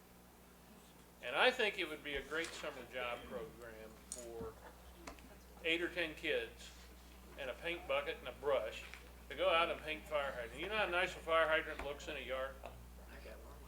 I've got hundreds in my neighborhood, and I bet they're as old and unpainted. So that's another addition to our definition of blight. Commissioner Townsend? Well, and that dovetails right into the purpose of adding a similar program for the street department that we did for parks. Before you can even paint the fire hydrants, you have to be able to see them. And I'm going to provide a list tonight of those where the weeds have overtaken them. That's a security issue. So I'm all with the paint, but first we have to mow around them so they can be found. We're under time. Thank you. Oh, you've set off a firestorm. 15 seconds, 15 seconds, go. I just wanted to thank the commissioners and the staff, Mr. Bach, Mr. Mayor, for the good discussion. And it's my second budget cycle, and I guess I'm still learning, but it sure seems easier than this time for me last year.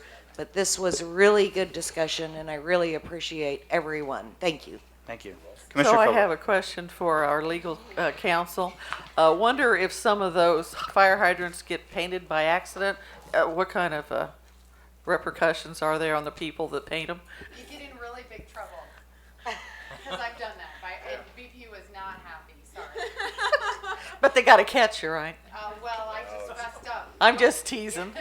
So you have to have permission, okay. All right, here's July 21st. That's this Thursday. We'll do transit, AAA service delivery impacts, animal services, drug and alcohol fund, WYDEC, home repair fund, and revenue by fund, expenditure by fund. So look forward to that this Thursday, starting at 5 p.m. Thank you. We are adjourned. .org for a complete listing of our schedule for public meetings.